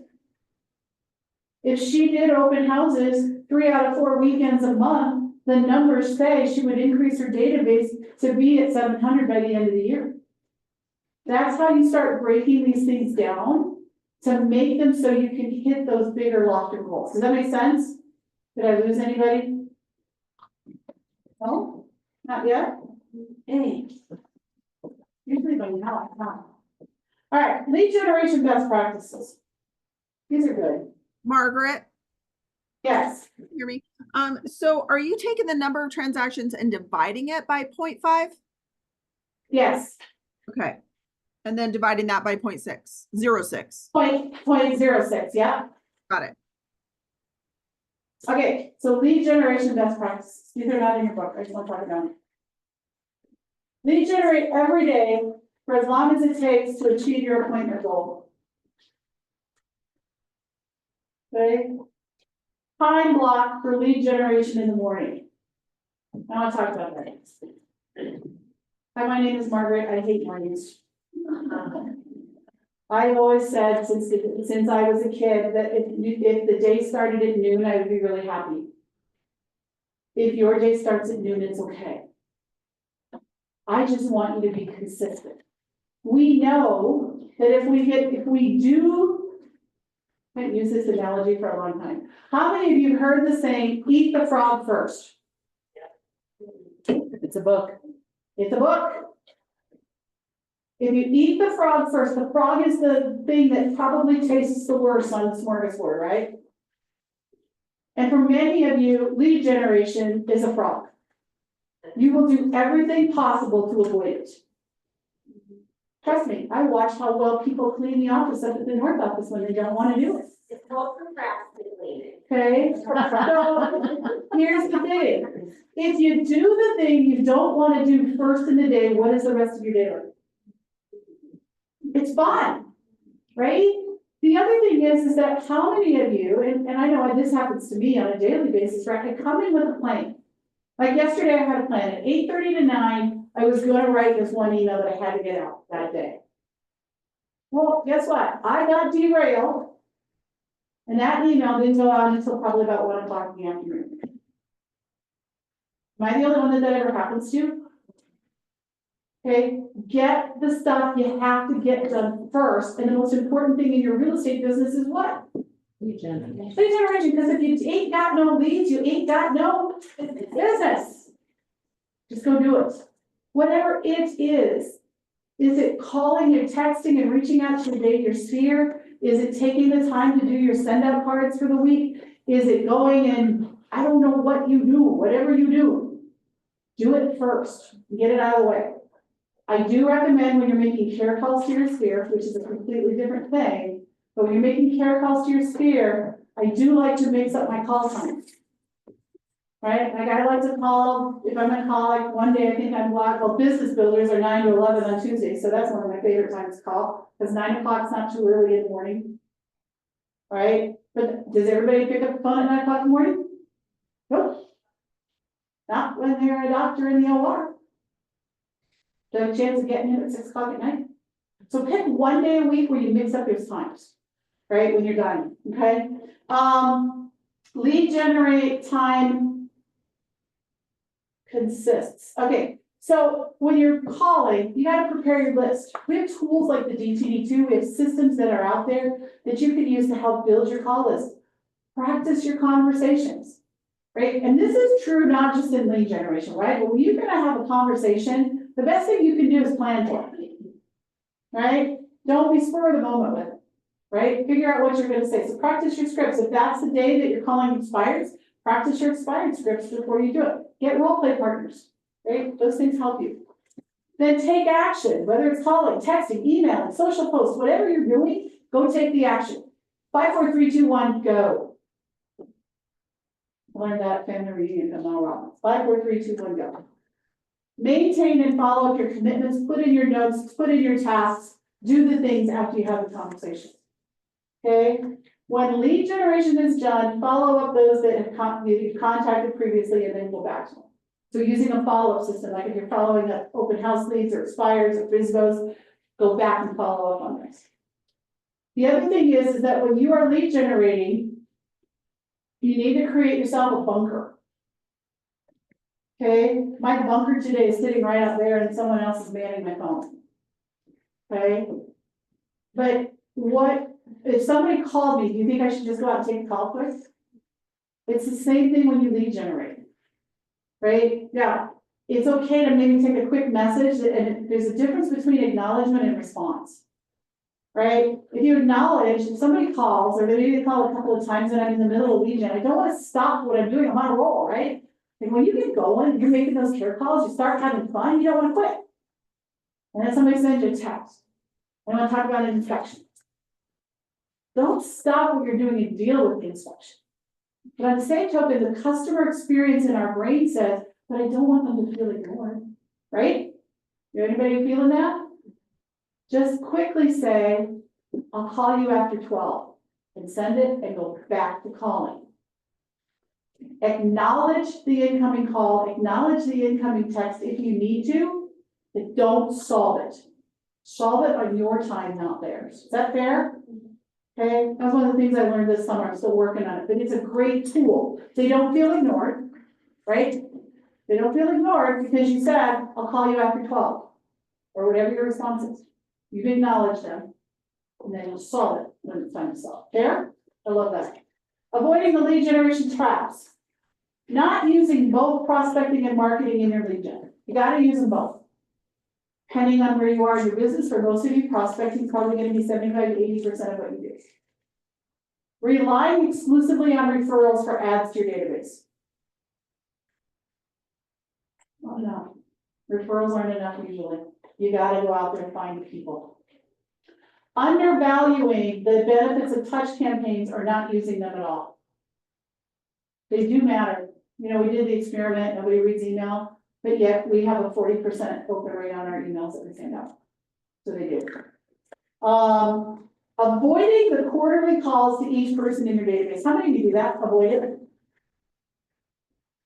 Thank you. I have one honest person in the room. We don't call them, right? And yet, why not? I know why. I know that sounds salesy. I think I'm calling because I wanted to buy a house. First of all, none of you are good enough to make somebody buy a house who doesn't want to. So I'll challenge you this. If you're communicating with your database and you're active on social media so that your database is seeing you, my challenge to this is when you do care calls, don't bring up real estate. Don't bring it up. Just call your friends, say hi, how are you doing? They're gonna tell you what they want to talk about. Oh, we just got back from this great vacation in Hawaii, or, oh my God, work is so stressful, I can't believe, like, they're gonna tell you what they want to talk about, true? And do you know, we did this test, I did this test with another agent in coaching. Guess what? I told her, don't bring up real estate. 80% of the people she called brought up real estate for her. So just don't bring it up. If you're calling care calls, your people that you know, love, and trust, who've been your friends from high school, college, your pickleball friends, or whatever they are, just call and say hi. Yes, ma'am. The best piece of advice that you ever gave me when making care calls is to call them and say, hey, I'm about to pull up wherever I'm going in 10 minutes. I thought about you. I just wanted to call and see how you are, because it gives you a cutoff time. Yep. Best possible thing I could have changed with my calls. You're in the car. You're in the car. The best place to control the length of a conversation is in the car, right? Because you can always tell when somebody's on a car phone, right? There's always that sound, right? So they know you're driving. That's my new bunker. Huh? That's my new bunker. You're driving on the neighborhood. You're driving and you're talking to somebody, you know, and I do this, right? And Bob does this. Like, I know that Bob, when he's in the car, he's calling people all the time, right? And so even if it's just a stop sign, right? I could easily say, oh, Casey, so thanks for taking the ride with me. I finally got here. Okay, I got to the stop sign, I didn't get to my final destination, but nobody knows that but me. So if you get those care calls where they want to talk and talk, and by the way, they want to talk and talk and talk, I'm gonna say shame on you because you haven't talked to them in a while. Use the tools to control your time. But get those conversations in, and I will promise you, you don't need a grant for it, I promise, they will. Kim, what's this thing about you aren't getting paid commissions anymore? Eric, how's the market? Like, I hear that interest rates are like stupid high, like, are you surviving? Right, like, they ask all these questions because they don't know. And that's your opportunity to use your elevator pitches to respond to what they don't know and to educate people. You don't have to make it hard. More questions. Or family occupation, recreation and drinks. And like I said, hello, how are you? They're gonna tell you which one of those four they're gonna talk about. Okay, not entering all leads into the database. Can I tell that story that you told me earlier this week? Can I tell it? So we worked in open house for the Kesslers a few months ago. It was last summer. We did an open house, I think, last summer for the Kesslers. And we took our lead sheets back and I feel like we're pretty good at remembering to put them in, and I don't know what happened. But Stacy found this lead sheet. And so she's like, oh, I remember this person. Well, it was like what it wasn't a lead sheet. I put this person, instead of putting in the command, I had a conversation about what she was looking for, so I put her in a search on RE Colorado. I entered her on there, but I didn't put her in command. And she has been popping up on my RE Colorado homepage as a contact who's been looking at all her houses. So that's all she's seeing is just She wasn't getting anything else from me except the search. MLS feeds. So she got gutsy. And she picked up the 800-pound gorilla called the phone. She called her. We should have a buyer's appointment when you're short. But I gotta tell you, how many of you have ever found an old lead sheet like that and called them or looked them up in the MLS in RE Colorado and you discovered they bought a house? Without you and after you met them. That's why you don't look them up.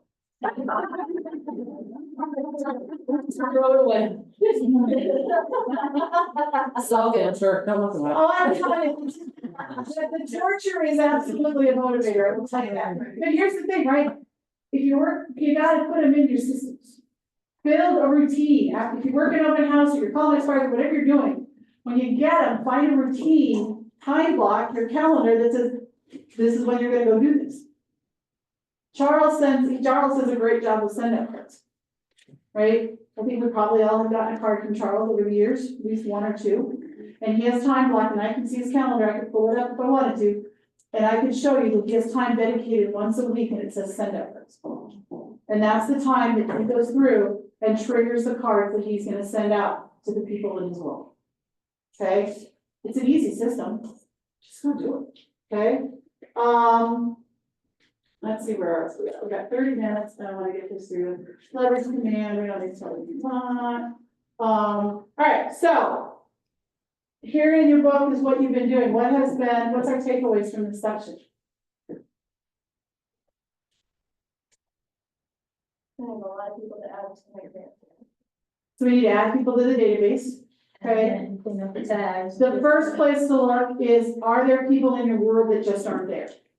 Right? Are there people in your phone that aren't in command? Are there people in your Facebook that aren't in command? Are there people in your wherever world that aren't in command? So that's the first place to start to fill that gap. Because I would argue that we all have those in our world, right? Then the next question is now, okay, now my gap is this. Now how many do I need to add? And don't get caught up in somebody's number was 350, right? Oh my God, I need to have 350 people in my database. That's like overwhelming. True? Mm-hmm. But when you chunk it down to I need to add 28 people a month, how's that feel? Doable if you have the right lead generation systems to help you meet with so many people. Open houses, mom groups, bowling leagues, pickleball leagues, all the things. Go find them. If I got kids, I am so involved in my kids' school. I wish I would have been a realtor when Andy was in elementary school. I would have made so much money. I would have been on the PTA, I would have done all the things, Debbie, you did that. Right, when your kids were in school, you were you were the school mom. And it still paid dividends today.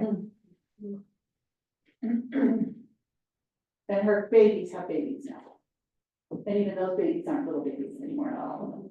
Right, so get involved in where you can get involved, and that's gonna help you meet people. Right, and then just start adding people in. Alright? Alright. Budgets. Can we maybe think I could do budgets in 29 minutes? Alright, we can. Alright. Actually, no, we didn't do it this way. Alright, the budget model, I think the biggest thing here is a budget is a planning tool. A P&L is how you measure your results. You should be looking at your P&L at least once a quarter. You should be looking at where your expenses are going once a month. Schedule time in your calendar once a month. It's called CEO time, right? So when I was in corporate, we used to have to meet with the CEO once a month to review results, to review where we are, to review budgets, and to review forecasts. Are you doing that with your business? Right? Because you can't pivot in December. But you can sure pivot in February if things started on the wrong foot. You can make up things. You can make tweaks, you can make adjustments. If your expenses are running high, you can figure out what to cut.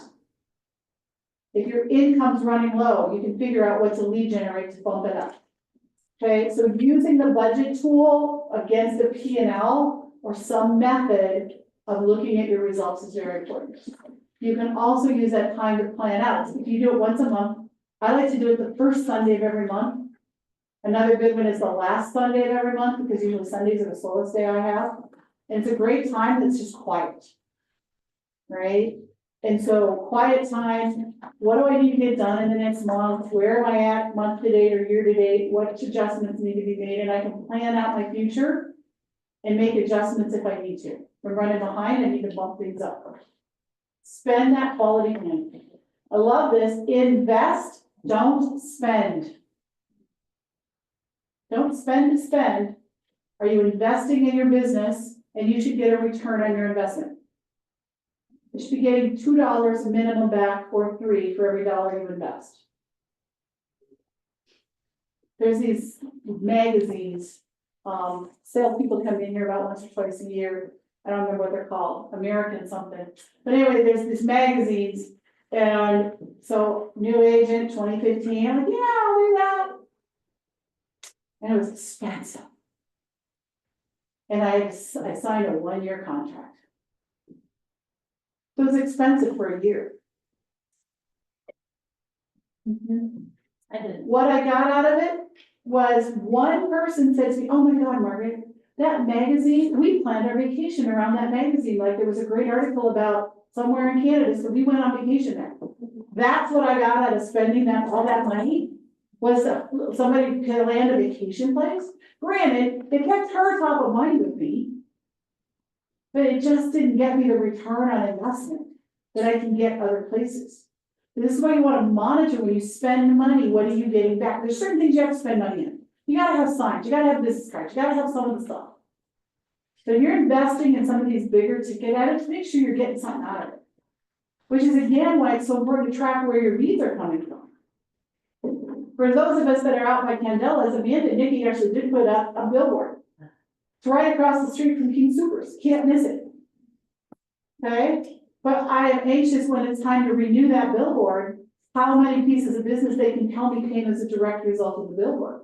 And they're gonna have a decision to make whether they keep it up or not. Right? So you need to run your businesses in that same methodology of does it make sense to continue spending money there? Debbie gets an incredible return from her investment in Send Out Cards. An incredible investment. Makes sense. Okay? Practice accountability, not counting. You guys know what that means? Accounting is math. 1 + 1 + 1 + 1 + 1. That's accounting. Accountability is, I spent $3, what did I get from it? Okay, where am I getting it back from? Okay, we talked about these earlier today, so I don't think I need to do this again.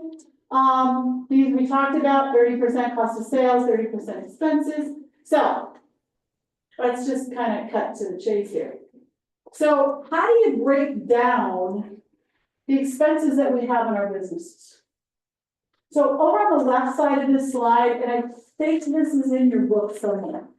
24. Okay, 24. You're not, none of you are going to have listing specialists, buying specialists.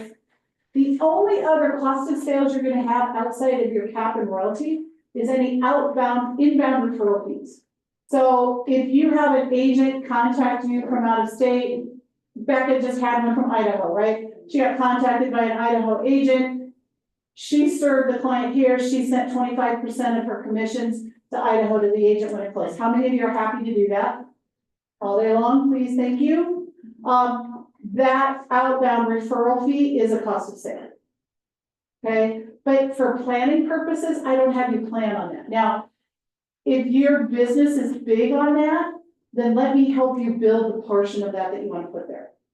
Okay, if you do a lot of business where you're sending out referral checks, let me help you figure out how to build that into your formulas. But for most of you, I would say just assume it's 0. Okay, but the big meat of this slide is absolutely where do the big expenses go? So let's talk through that. So compensation, 14% of your gross income should go to paying other people. And you're all looking at me, I can see it, I can feel it, you don't even have to say it, I know what you're doing. You're going, Margaret, I don't have people. I don't have people, I don't have anybody, why would I have compensation expenses? Well, let me tell you what else goes into compensation. Coaching fees. So your coaching fee would be a compensation. Your transaction coordinator would be a compensation fee. If you have an admin, that's a compensation fee. Okay, so then it's not just salaries to people that you pay on a daily basis. Right, it can be some of those as we earn. Okay, another thing that you can throw into compensation could be if you hire stagers.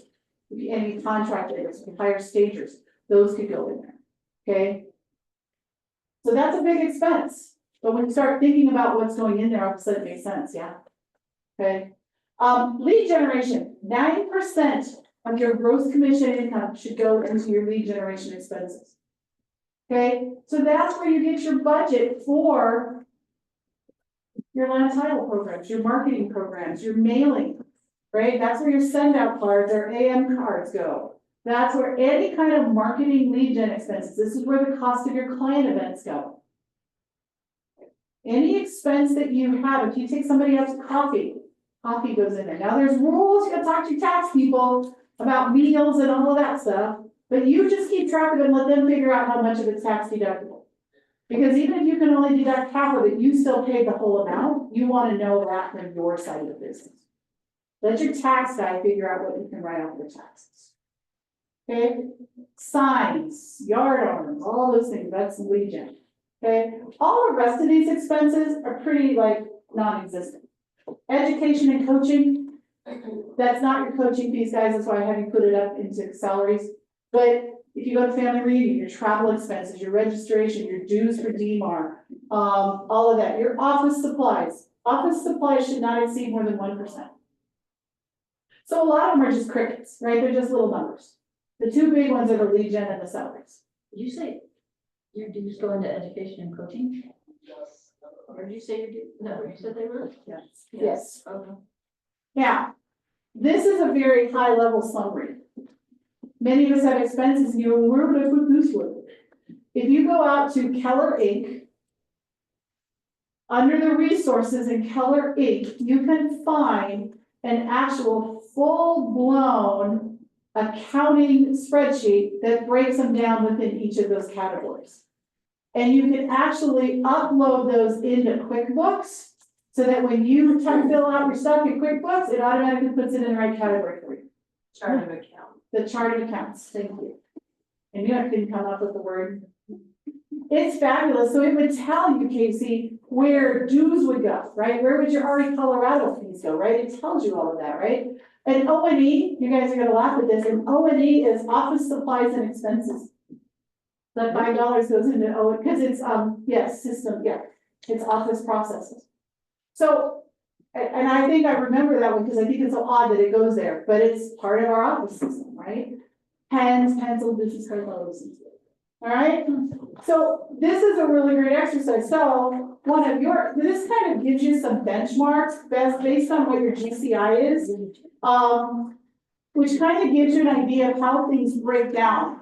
And it does show, right, that they do show cost of sales shorter. So if your GCI was 150,000, it shows that your cost of sale is only 19.5. So that's probably just that cap and royalty in their example, right? So it does show how it changes in terms of the best practices. It's just an example, or when you go do your own, it's a great place to debt check it, I get quotes. Then this slide, the operating expenses breaks it down again based on the GCI. So based on what you did on your economic model, you can go look to see just what I did when I figured out my budget come close to these numbers. So it's just a great way to look. So you have in your book a place where you can do your own budget. And then I want you to do it, right? And do it based on both. Do it based on your long speed goal and do it based on your Everest goal.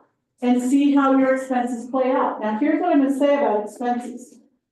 You're gonna set a budget based on an income amount, true? Well, if you're not hitting your income goal, should your budget and your expenses stay the same? You gotta adjust. Right? You gotta adjust. You guys not paying dues. So if your income's not tracking, you gotta adjust your expenses. Right? And that's a conversation. I mean, for some of us that have been in the business, has this been a hard year? Harder than what some of it has been in the past? Worse than my first year. Right, yeah. So, I mean, that's a conversation we have on a monthly basis of, okay, are we tracking based on where our income is? And do we need to make some adjustments or some changes in the outgo of our business? Because if there isn't money coming in, how can I afford to out? Right? My 401k is not designed to support the business, right? So you gotta make sure the business is supporting the business. So this is why it's so important to be monitoring this stuff on a regular basis. So your homework is to go create your budgets. And I think I'm kind of done. This is a monthly P&L example. I think there's a sample of that in there, but it just shows you what a P&L would look like. Again, if you're an accountant or you've got some accounting background, this isn't hard. Or just leverage and find somebody who you can hire to do it for you. A good accountant is worth their money multiple times over. Okay? Amen. Says the retired accountant. Okay? And then you're gonna create your own business plan, your own model. Okay? Questions and ahas in the budget. We'll check it done. Better every year. Thank you. Well, I think I've taught it now, because I've taught it in Iowa 4 times. Yeah, I think this is like my 25th or 26th time teaching it. All of the. So one more thing I want to talk about. How many of you know what KW Cares is? Okay. What? What? Okay. How many of you are aware that, there's been some pretty big natural disasters in our country in the last few weeks? As a matter of fact, last night, right? So KW Cares is, KWRI owned, 501c, it's a nonprofit. And it is designed to take care of our associates, so all of you, and our immediate families in times of unexpected need. So, I don't know if I'm gonna be able to do this today. A few years ago, there was a hurricane that hit Houston. And we went down, Debbie and I were together. I think that was the first time we ever roomed together. But we went down, instead of going to mega camp, we provided what they call KW relief or something like that, mega relief. And we went down and we helped our fellow Keller Williams associates deal with the ramifications of the hurricane. Now, we did not, because our families were very emphatic about that they didn't want us out demucking houses and pulling moldy carpet out of houses and doing those types of things. So we ended up in a different place. We were actually in a food bank. And I think that neither one of us ever wants to throw a juice box again, because we probably handled 1 million of them in those few days that we were down there. And we went down and just provided support so that because our agents, if we could get into the houses soon enough, did not have to pay for a professional to come in and cut drywall and pull all the stuff out of the house. It saves a lot of expense, right? What I learned as a result of that is that we actually have 3 semis that are always fully loaded with relief supplies like generators, cleaning supplies. I think there's water in one of them. And they deploy them. Immediately. So. For the Red Cross. Yes, so we watched them actually drive back and forth from Austin to Houston. But then that same year, there was another one coming in, I think it was Ian, was coming in and hitting the Florida and South Carolina and North Carolina coast. We do this every time. And no one knew exactly where they were gonna hit. So they deployed the semis and had them hover outside until they knew where the hurricane hit. And when the hurricane hit, we were the first ones on the ground before any of the federal people, because we had sent our semis out. The semi was there in Iowa when the Derecho hit. Many of you know that that was very hard for me. So it's a huge organization. The other thing that KW Cares has done, and I've seen it firsthand, is, well, we had an agent here in the office who, his wife went through a very hard cancer treatment, cancer-free, thank God. But as a result of that, she couldn't work for about 2.5 years. Can you imagine losing half your family income for 2.5 years and still making the bills? We applied for an emergency grant. And as this individual said to me, you saved our house. This is what our organization does for our associates. And we hope and pray that none of us ever have to experience that, but we never know when we could. So this QR code will actually allow you to go make a donation to KW Cares. There's a couple of different ways you can, and this is not a plea for money. I just want you to know that, but I want you to know about this organization. Because one, you never know when it's gonna be you, but second of all, you can donate one time off, right? And right now I know they've got a couple of different QR codes for the hurricanes that they're specific to those relief efforts. But you can also, every time you get paid, you can actually put in command where it'll automatically deduct $1, $10, $100, $1,000, whatever you want to do out of your commission check before you even see it. And it'll automatically go into that fund to support our agents around the world. So I just wanted to share with you because I don't know that everybody knows about it. So how many of you never knew that before? Okay, we're doing a better job than I thought. Pulling them all together. Guys, let's go do it. Right, I'm a resource for you, whether you're in coaching or not. For those of you that are not, if you need help with your business plan, reach out to me or Stacy. Stacy can get anybody on my calendar usually. And I'm happy to sit down and help you with your business plans. If you're in coaching, trust me, we're gonna be doing it. I invite you all to come join us next Wednesday for the Skills Lab, where we're going to be doing the next step, which is writing the GPS. So we're gonna take those numbers from today, right? You know how many transactions you need, you know what your income's gonna be. Spend some time with it, make sure that that's the number you wanna go with. Then next week, Wednesday, we're gonna teach you how to write the GPS, where we're gonna start working on what am I going to do in my business. And then in November, we're gonna work on a 411 that'll get you started in December. You wanna break down those numbers, if you're not gonna make it to the GPS, we're just gonna give you one number. On average, the current study says for every closing on your transaction, you need 138 conversations. So take your number times 138 and divide it by 50 weeks, and that'll tell you how many people you have to talk to a week to be able to hit your goal. And then just focus on that number. Don't focus on the transactions. Focus on how many people do I need to connect with in a week or a day, depending on how you choose to break it down. Another odd little way that these math numbers work is take your transaction count. That just became your date of contents. Take your transaction count, so if your transactions were 13, Eric, if you talk to 13 people today, you'll hit it. It's a freak of man. All right, thanks, guys, I got you out at 7 minutes early, if you have questions, let me know. Thank you, Margaret. I just got this. This. Thanks, Margaret. Thank you so much. Margaret. So let's go that and go back.